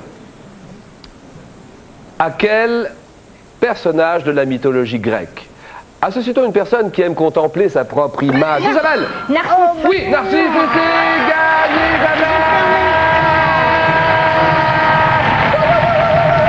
Isabelle, à tout à l'heure. Maintenant... On va moins la voir à l'écran en même temps. Oui, c'est bien finalement. Oui, c'est vrai, tu as raison. Oui. Sophie, les 4 filles qui restent, les scores à 0 et tout est à refaire. Notamment pour Sophie, c'est dur parce que Sophie était à 8 points, il faut tout refaire. C'est le règlement, c'est comme ça. On refait tout, les compteurs à 0 et chaque question vaut maintenant 2 points et 3 points. 2 et 3, 2 et 3. Nouvelle question pour 2 points. Quelle chaîne de montagnes d'Asie culminant à l'Everest? Oui, Maureen. L'Himalaya. Oui, bien joué. Bonne réponse de Maureen. J'ai appuyé. Maureen appuie avant. C'est la plus haute montagne du monde, c'est l'Himalaya. Maureen marque les 2 premiers points. Nouvelle question. Claude. En février 2003, quel humoriste joue le rôle d'Alphonse Brown dans le film Oui, Maureen? J'ai un petit trou. Oui, alors allons-y. Sophie, on appuie. Michael Youn. Ah, on appuie, Sophie. Sophie, la réponse. Non, pas les seins. Pas les seins. Non, non, pas la poitrine. Ça vaut une fortune. Mais bien sûr. La réponse, Sophie, vite. Michael Youn, déjà plus. Oui, Michael Youn, la réponse. Bien sûr, c'est la bonne réponse, Sophie. C'est La Beuse. Alphonse Brown dans La Beuse. Donc, Michael Youn aux côtés de Vincent Desagna, Zoé Félix. Bonne réponse de Sophie. 3-2, 0-0. Au 19e siècle, quel agrume, pouvant être blonde ou sanguine? Là-bas, Maureen. L'orange. Bien sûr, l'orange. Non mais là, elle appuie avant. Elle appuie avant. Tu peux appuyer vite. Ça marche pas, hein? Ça marche très bien, Sophie. C'est un agrume qui était consommé par les chercheurs d'or en Californie pour lutter contre le scorbut. C'est l'orange. Bien joué. Depuis 1961, à quel animal au long cou associe-t-on le jouet? Où est Sophie? La girafe. Ah oui, la girafe. 6 points. Quel animal au long cou associe-t-on le jouet baptisé Sophie, offert traditionnellement au bébé? C'est la girafe. Donc Sophie est en tête avec 6 points. À quel roi de France? Attends, oui. Louis XIV. Oui, Louis XIV. J'ai même pas compris. Oui, ça y est. C'est au hasard, elle a joué au hasard, Balthazar, elle a gagné. Au hasard. Bah oui, justement. À quel roi de France, né en 1638, doit-on la formule « j'ai failli attendre » alors que son carrosse était à l'heure au lieu d'être en avance comme d'habitude? C'est Louis XIV. Bonne réponse. Elle a joué au hasard. Il faut bien mettre les mains. On met bien les mains. Savoir, quoi, en mais fait. pas trop parce qu'il ne faut pas contrôler. On peut répondre sans savoir. Au hasard, quelquefois, ça Je tombe. ne savais pas, moi. Tout va bien, Claude, ou pas? Oui, très bien. Un petit verre d'eau, un petit thé, Ça va un très, petit thé, très quelque bien, chose, un ouais. petit verre d'eau. Allez, c'est parti. Dans la gastronomie espagnole, quelle... Sophie? La paella. Non. Quelle... Oui, Claude. Le gazpacho. Non. Quelle... Oui, Maureen. La tortilla. Non. Quelle saucisse de forme allongée et de couleur rouge? La merguez. Non. Chorizo. C'est trop tard. On ne peut plus. C'est trop tard.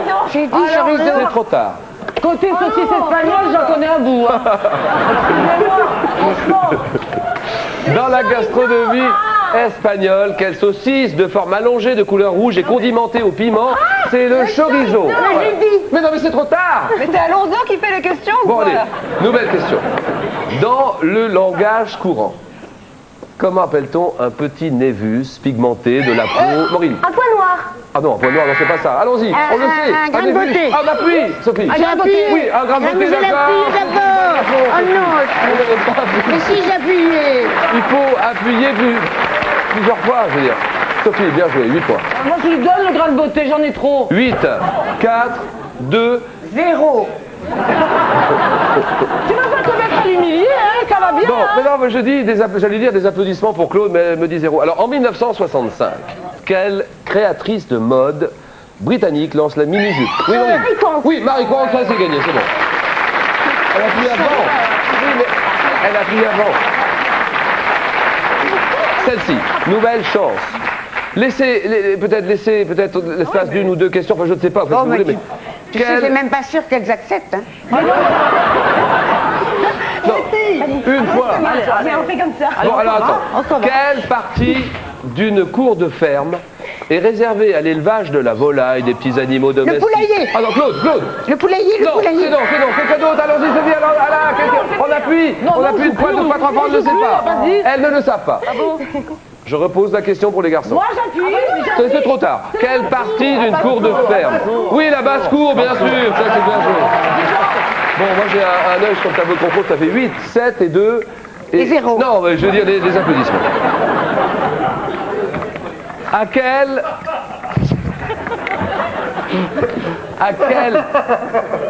quel humoriste, rédacteur en chef de L'Os à Moelle? Sophie. Pierre Dac. Oui, Pierre Dac. Et c'est gagné, Sophie. Ouais. Tout à l'heure. Maureen, je vais t'expliquer, Annie et Claude.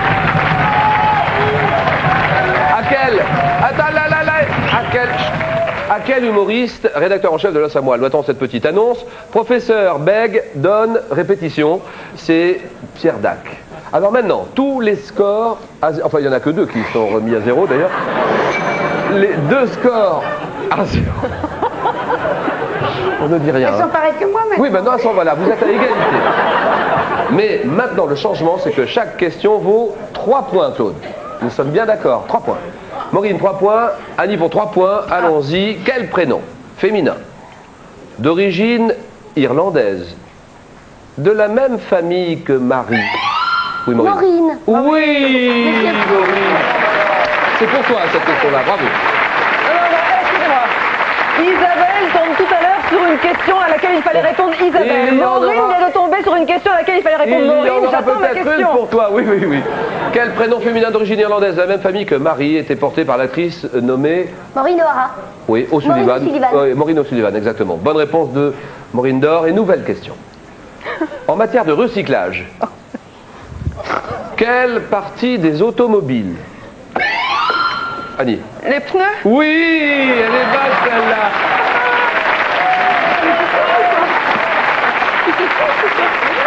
Annie, c'est celle-là qui était pour toi. Voilà. Quelle partie des automobiles est fondue et réutilisée pour confectionner les revêtements de sol des salles de sport? Les pneus, les pneumatiques. Bonne réponse. 3 points pour Annie. Et nouvelle question. Ça donne 3, 3... Et... 0. Non, mais non, mais... Je peux pas perdre encore une fois, c'est pas possible. Quelle chanteuse de jazz? Maureen. Ella Fitzgerald. Non. Annie. Billie Holiday. Oui, Billie Holiday, très bien, bonne réponse. Qu'est-ce que vous voulez dire? C'est celle-là. Quelle chanteuse de jazz disparue en 59 était surnommée Lady Day? Lady Day, c'est la fabuleuse Billie Holiday. Alors là, ben, on en est à 6, 3... 0. Enfin, oui.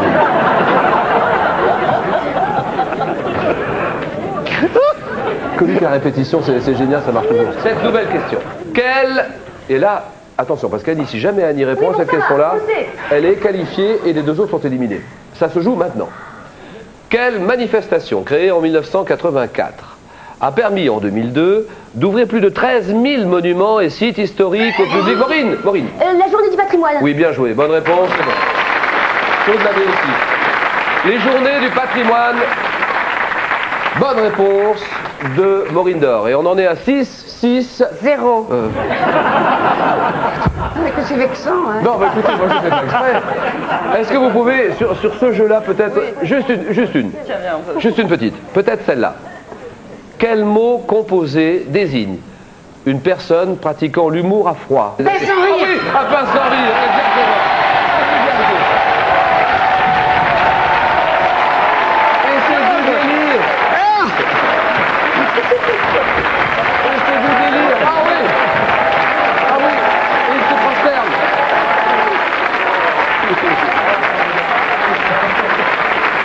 Non. Merci. Merci, je vous en prie, merci. Donc, quel mot composé désigne une personne qui pratique l'humour à froid? Un pince sans rire. Bien joué. Bonne réponse de Claude. Quel appareil sanitaire tire son nom d'un mot latin qui signifie « je laverai ». Je laverai. Vacuum cleaner. Non, c'est non, allons-y. Et les toilettes. Non, les toilettes. Annie. Le lavabo. Oui, le lavabo, et c'est gagné, Annie. Oui. Corinne, embrassez-vous.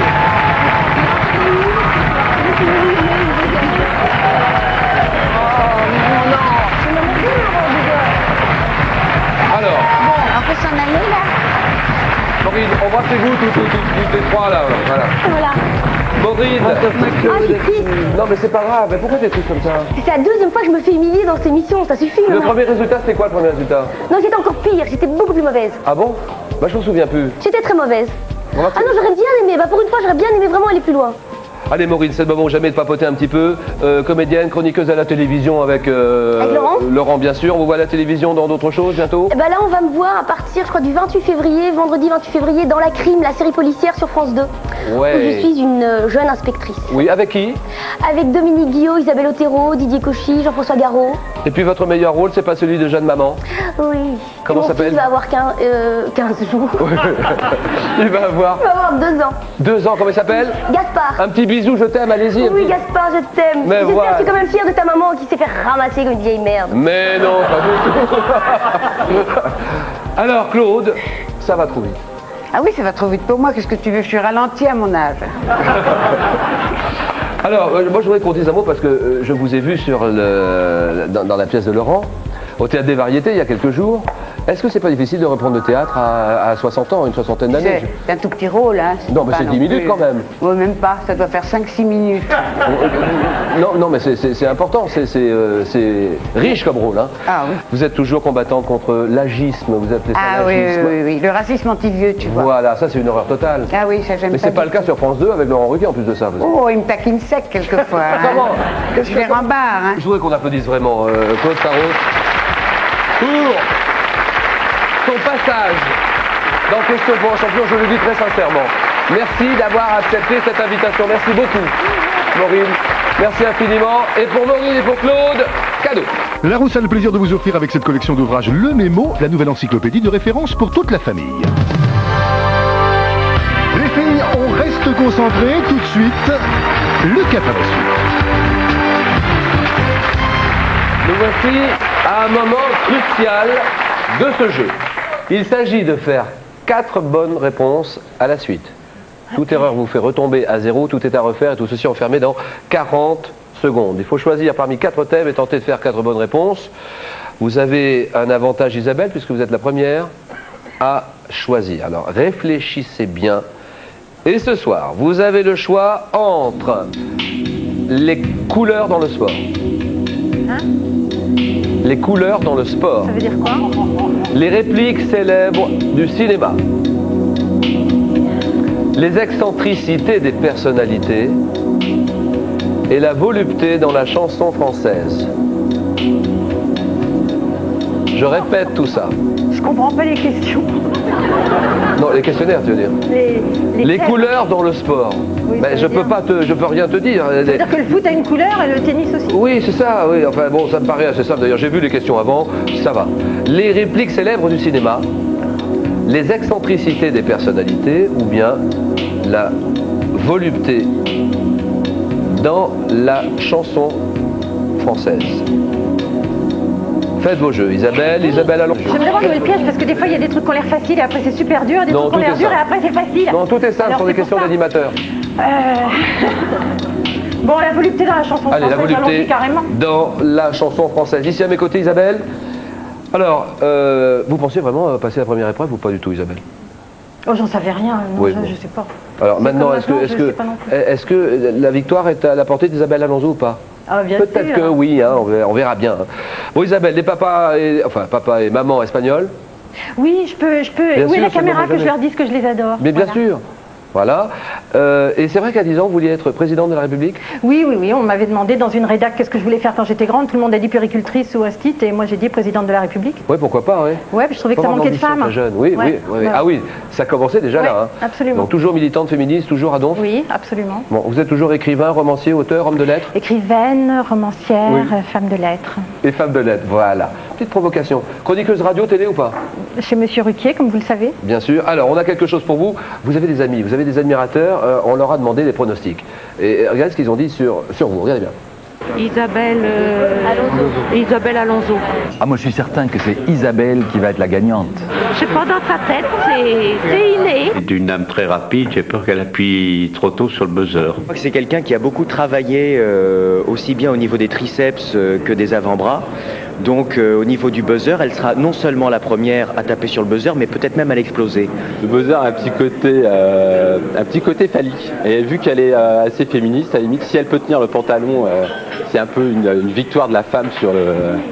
Je désire qu'Isabelle Alonso se concentre énormément. Qu'elle ne se laisse pas disperser, qu'elle soit vraiment au sujet et à la question. Non mais, elle a raison là derrière Nab. Faut pas se laisser disperser. Alors, c'est le moment ou jamais, et je vous dis Isabelle, êtes-vous prête? Oui. La volupté dans la chanson française, et c'est parti pour Isabelle Alonso. Top en 69, sur quelle chanson interprétée par Serge Gainsbourg entend-on Jane Birkin soupirer au rythme d'un slow? Je t'aime moi non plus. En 36, dans quelle chanson Edith Piaf chante-t-elle Il m'a aimé toute la nuit? Mon légionnaire. En 76, quelle chanson de Michel Sardou commence par les mots à faire pâlir tous les marquis de Sade? Je vais t'aimer. En 66, quel artiste fait scandale en chantant J'aimerais simplement faire l'amour avec toi? Michel Polnareff. En 67, quel brigadier? Oh, brigadier! Ça c'est beau! Attention, c'est le score maximum. Bravo. Bien joué.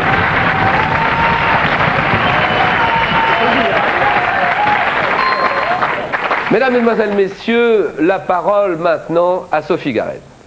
Il nous reste dans ce jeu Question pour un champion spécial Laurent Ruquier et toute la bande, les couleurs dans le sport. Les répliques célèbres du cinéma, Sophie.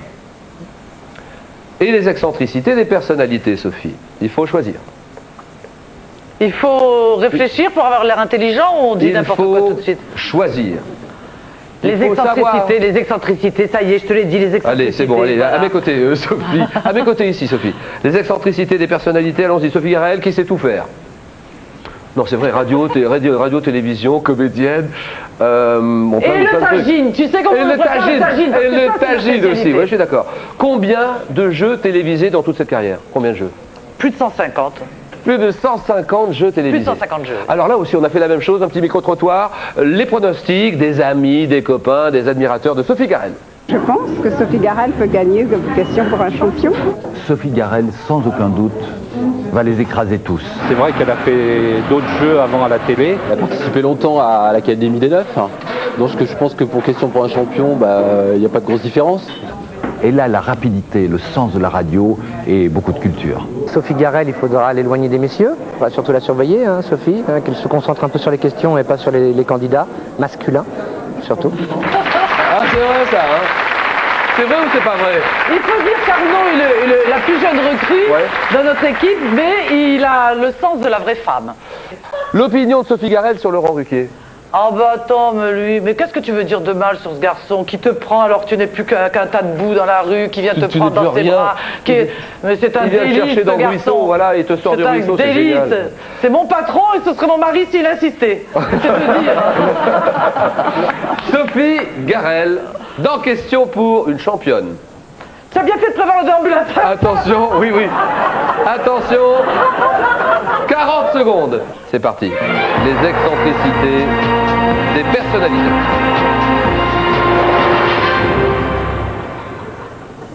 Top quelle anglaise, disparue en 2000, était aussi connue pour ses romans sentimentaux que pour son goût de la couleur rose. Quel peintre espagnol, auteur de construction molle avec haricot bouilli en 36, avait bâtissé sa méthode de création artistique, activité paranoïa? Dali. Oui. Quelle chanteuse française à la silhouette filiforme et au crâne rasé est l'auteur des albums Kékéland? Brigitte Fontaine. Quel philosophe grec, né vers 413 avant Jésus-Christ, dormait selon la légende dans un tonneau? Diogène. Quel chanteur américain, un temps surnommé Bambi, et célèbre pour les nombreuses transformations Michael Jackson. Ah oui, quel jeune célèbre? Ah oui, gagné.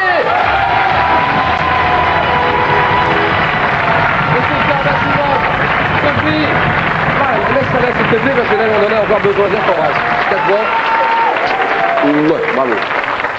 Bien sûr, Michael Jackson. Isabelle Alonso fait 4. Sophie Garel fait 4. Annie Lemoine fait la gueule. Prends les couleurs du sport. Là vraiment. C'est ça, il me reste les miettes, moi. Attends Sophie, une petite seconde Sophie. Quelle anglaise disparue en 2000 était aussi connue pour ses romans sentimentaux que pour son goût de la couleur rose? Barbara Cartland. Cartland, exactement. Barbara Cartland, nous sommes d'accord. Annie, tu as eu le temps de la réflexion là. Nous avons les répliques célèbres du cinéma, les couleurs dans le sport. À toi de jouer, tu arrives en 3e position, c'est tout ce qui reste. Bah, à part t'as de beaux yeux, tu sais, je connais pas grand chose, donc je vais essayer le sport. Le sport, les couleurs dans le sport, ici à mes côtés Annie. Alors journaliste, bon j'arrête tout de suite parce que là je voudrais qu'on regarde ceci.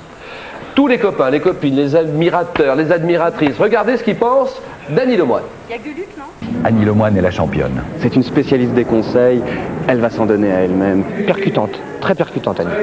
Je l'ai vue jouer en vacances à des jeux de société, elle est redoutable. Annie, il faut rester zen, bien écouter les questions de Julien, ne pas être troublé par ses yeux bleus parce qu'il en joue et il en rejoue. Pour Annie Lemoine, évitez trop les questions cul parce qu'elle va vous sortir une blague systématiquement et c'est un peu, ça peut la déconcentrer tout le monde. C'est vrai, Annie, très branché cul? Mais absolument pas. Mais d'où ça vient d'où ça vient cette réputation? C'est une mauvaise question, Julien. De qui ça vient? Non, parce que je sais pas, on en parle. De qui ça vient de ce branché cul? De lui, là. De lui, là. Regardez ça. Voilà, il me fait ma mauvaise réputation. Alors oui, alors tes premiers pas sur les planches, ça se passe comment? Les tout premiers, c'était très douloureux, j'ai eu très peur. Un trac d'enfer. J'ai cru que j'allais mourir. Mais un trac paralysant ou pas? Vraiment, qui paralyse? Ah oui, oui, heureusement qu'Isabelle Mergo m'a regardé droit dans les yeux, m'a prise dans ses bras quasiment, et je suis allée m'asseoir sur le canapé tout de suite. Directement. Directement. Et c'est sorti facilement? Relativement, j'étais contente de sortir de scène. Tu te ruquierises de plus en plus parce que les vacances avec la bande, la radio, la télévision, le théâtre, peut-être le cinéma, il reste mais le pire, c'est qu'on s'en rend pas compte, c'est que c'est très très sournois. Il nous fait glisser doucement d'un univers à l'autre, et puis c'est bien. Merci Laurent. Alors Annie, attention. Là maintenant on est sérieux, silence total dans la salle. Merci pour le confort des candidats de faire ce grand silence. Et 4 points à la suite, c'est ce qu'il faut faire Annie. Oui. C'est vrai que la barre est haute. Allons-y. Annie Lemoine, est-ce que vous êtes prête? Julien, vous me déconcentrez. Oui. Tu es prête ou pas? On peut y aller? Je suis prête. 40 secondes. Les couleurs dans le sport. Top au football, quelle est la couleur d'un carton signifiant l'expulsion? Oui. Quelle est la couleur de la tenue des joueurs de l'équipe nationale de rugby de Nouvelle-Zélande? Ils sont noirs, non? Oui. En cyclisme, quelle est la couleur du maillot du vainqueur du Tour d'Italie? Tour d'Italie. Le Giro. Oui. Il doit être rose. Oui. Au tennis de table, à part le blanc, quelle est la couleur autorisée pour les balles? À part le blanc. Je pense le jaune. Non. Au karaté, quelle est la couleur de la première ceinture attribuée aux débutants? La verte. Au rugby, quelle est la couleur de la rose ornant le maillot de l'équipe nationale d'Angleterre? Verte. Formule 1, quelle est la couleur du drapeau signifiant ralentir, danger? Alors ça, j'en sais rien. Blanc. En cyclisme, dans le Tour de France, quelle est la couleur du maillot du vainqueur du classement par points? C'est la couleur verte. On applaudit Annie Lemoine, s'il vous plaît. 2 points. 2 points, Annie, ça va. Non, je reconnais que c'est pas facile, c'était presque 4. Merci Julien. Bravo. Alors je vais donner toutes les réponses à ces questions parce que je reconnais que c'était quand même un peu compliqué. En Formule 1, est-ce que quelqu'un, les garçons, là, attention. Noir et blanc. Pour les garçons, Jean-François Pierre, en Formule 1, quelle est la couleur du drapeau signifiant ralentir, danger? Rouge. Jaune et noir. C'est rouge, rouge c'est non. Noir c'est non. Blanc. C'est la couleur blanc. Jaune. La couleur jaune. Qu'est-ce que tu veux? Qu'est-ce qu'il y a? Au rugby, quelle est la couleur de la rose ornant le maillot de l'équipe nationale d'Angleterre? Rouge. Rouge. Au karaté, quelle est la couleur de la première ceinture attribuée aux débutants, couleur blanche? Au tennis de table, à part le blanc, quelle est la couleur autorisée pour les balles? Jaune. Orange, oui Raphaël, très bien, orange, bravo. Et en cyclisme, quelle est la couleur du maillot du vainqueur du Tour d'Italie? Vous m'avez d'abord répondu jaune, sans que j'ai le temps de continuer. Je croyais que c'était le Tour de France. Mais bien sûr, parce que j'avais pas eu le temps de dire le Tour d'Italie. Et le Tour d'Italie, c'est la couleur rose, nous sommes d'accord. Annie, nous allons nous arrêter là. Donc vous avez gagné. Et vous avez gagné nos applaudissements très chaleureux. Et ceci pour Annie. Annie, consolez-vous, Larousse vous invite à relire les plus beaux poèmes de la langue française et découvrir toute la richesse du patrimoine littéraire. Vous repartez avec la boîte de jeu Question pour un champion avec ses 3 niveaux de jeu, junior, famille et masters. Isabelle et Sophie, voici pour vous l'épreuve décisive, le face-à-face. Je vous rappelle l'enjeu de ce face-à-face féminin. Celle de vous deux qui gagnera en atteignant les 15 points, la première sera qualifiée pour le face-à-face final et aura la lourde tâche d'affronter un garçon en finale, évidemment. Donc le finaliste de la seconde manche, les garçons dans un moment. À ma gauche, mes amis Isabelle Alonso et à ma droite, Sophie Garenne. Première question. Nous allons en 15 points. Musique, indication. On ne voit pas l'indice ici. Elle ne voit rien, les deux jeunes filles. De très jeunes filles, et Isabelle va décider, tu gardes la main ou tu passes la main. C'est quoi le thème? Eh bien c'est, je viens de le dire à l'instant même, musique. C'est musique, ouais. Tu passes la main ou Je prends la main. Alors allons-y, musique, top groupe formé en 1960, nous enregistrons notre premier disque en 63, et devenons numéro 1 au hit parade avec Spicks and Space en 67, oui. Les Bee Gees. Oui, les Bee Gees, très bien. Ça c'est beau ça. Ça très beaucoup là. Ah non, ça nous... Non, mais ça nous percute. Je très beaucoup, c'est les Bee Gees pour elle, moi j'ai d'autres stars. Frère devenu star mondiale la même année avec notamment les titres Massachusetts, I Started a Joke. Nous connaissons un passage à vide au début des années 70. Trio redevenu célèbre en 77 grâce à la bande originale du film The Saturday Night Fever. La fièvre du samedi soir. 2003, voit la disparition de l'un de nos membres, Maurice Gibb. Nous sommes The Bee Gees. 4-0. Nouvelle question, culture générale, on va chercher tous ensemble un objet. Pour vous, à la maison, ceci, question pour un champion spécial, Laurent Ruquier, toute la bande, Sophie Garelle qui joue maintenant. Allons-y Sophie, tu passes la main ou tu gardes la main? Je vais la garder, je l'ai sous moi. Et je dis, Top objet, dont le nom familier attesté dès 1985 vient du redoublement d'un adjectif qualificatif. Je suis considéré par les pédiatres comme un objet transitionnel, synonyme de continuité, fait pour rassurer. J'ai parfois appartenu à l'un des parents. Oui. Un nana? Mais attends, j'ai appuyé. Non, là, c'est Isabelle qui avait la main. Tu dis? Un nana? Non. Et là, attention pour Sophie. Top, j'ai parfois appartenu donc à l'un des parents, généralement souples et doux, vieux et usés. Oui. Un nounours? Un nounours, c'est non. La main passe. Top, je fais l'objet de drame si je suis oublié ou si je suis perdu. Oui. La tétine? La... Tétine? Tétine. La totote? Non, c'est pas la totote ni la tétine. La main passe.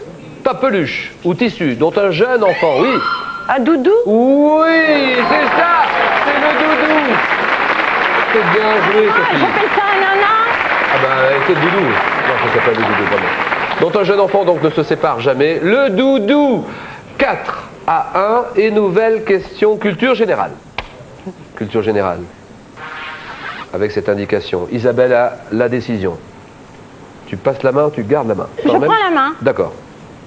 Et je dis, top émission créée à la radio. Je suis reprise en 83 sous le titre Bienvenue au paradis, où un invité doit répondre aux questions de Saint-Pierre, d'un archange et du diable. Oui. Le tribunal des flagrants délires? Exactement. Bonne réponse. Bien joué, Isabelle. Tu l'as vu, ça? C'est une émission de France Inter parodiant une cour de justice, le tribunal des flagrants délires. Et là, Isabelle Alonso est à 8 points, 8 à 1. Oui, il n'y a pas de quoi se vanter, tais-toi un peu. 8 à 1. Donc, les scores sont là, 8 à 1. Et la décision est dans le camp de Sophie Garel. Quand même. Sur une question de culture générale, on va préciser un petit peu, nous cherchons un meuble. Indice, ça c'est pour vous. Vas-y Sophie. C'est à toi de parler, non? Tu passes la main. Ah, ben je la prends la main. Et je dis, top meuble d'origine orientale, tirant mon nom du turc, je désigne autrefois la salle de conseil du sultan, garnie de coussins et d'un sofa. Associé au 19e siècle à un café de style oriental, je désigne aujourd'hui un siège long, sans dossier ni bras, placé généralement le long d'un mur. Traditionnellement présent, oui. Une banquette? Non. Top dans le cabinet des psychanalystes pour permettre aux patients de s'allonger, oui. Une méridienne? Ah non. Ah non. Top au cours des entretiens, oui. Un divan? Voilà, le divan, bien joué. Le divan des psychanalystes. C'est pas grave. 10 à 1. Mais, Sophie, ce n'est pas grave. Question animaux, maintenant. Et là, Sophie n'a plus la décision. 10 à 1, Isabelle Alonso s'échappe vraiment. Mais on sent qu'elle n'en peut plus, elle a envie d'en finir. Et elle a envie d'en découdre encore. Question animaux, indice, c'est fait. Vas-y Isabelle. Je prends la main. D'accord. Top animal, dont un proverbe anglais dit qu'il ne faut pas l'avaler et rejeter le moucheron. Mon cri est une sorte de gargouille émise en refoulant le voile du palais. Mammifère ruminant d'Asie centrale, caractérisé par de longues pattes. Le crapaud. Parce qu'il fait... Parce que quoi? Parce qu'il fait des trucs avec sa bouche. Non. C'est pas le Non, caractérisé par de longues pattes fines, ce n'est pas le crapaud. Attention, pour Isabelle, ça revient dans le camp d'Isabelle. Top, un long cou, incurvé et 2 bosses graisseuses. Je suis, oui. Le chameau? Oui, le chameau, ça, c'est bien joué. Bah, le chameau. C'était pas loin. Non, c'est vrai, c'était pas loin. T'as raison, oui. Le chameau et le crapaud, c'est pas loin. Tu chipotes, hein? Oui. Je suis particulièrement adapté à la vie dans les régions arides, où je sers la monture. Les régions arides, c'est pour moi. Où je sers de monture comme les dromadaires. Qu'est-ce que j'ai dit? Les dromadaires. Tu dis n'importe quoi, oui, c'est vrai, oui. Donc je répète ça. Je sers de monture comme les dromadaires et je suis le chameau. Je suis le chameau. Tu fais bien les choses. Vas-y, continue. Je suis le chameau. 13 à 1 quand même. Regardez les scores. 13 à 1. Quoi, oui? Bah alors. Question de géographie. Le nom d'une rue. C'est bien ça? Oui, c'est ça. Ah oui, le nom d'une rue. C'est une belle question qui arrive. Tiens. À vous de jouer chez vous. Et la décision est dans le camp, ici, sur le plateau de questions, de Sophie Garel, qui peut revenir au score à tout moment. Elle a la capacité pour revenir. Si je veux. C'est tout. Elle peut le faire maintenant, mais ça serait bien de le faire maintenant. Vas-y, Sophie. Tu gardes la main ou tu passes la main? Oui, je garde la main. Ne te fâche pas. Je dis top, rue tracée dès 1868 et rénovée en 61 à cause des dégâts provoqués par la mer. J'aboutis à un casino inauguré en 29... Ah non, oh. La canne de bière. Non. Top planté de palmiers. Je dois mon nom à une croix ancienne. Oui. La croisette? Oui, la croisette est...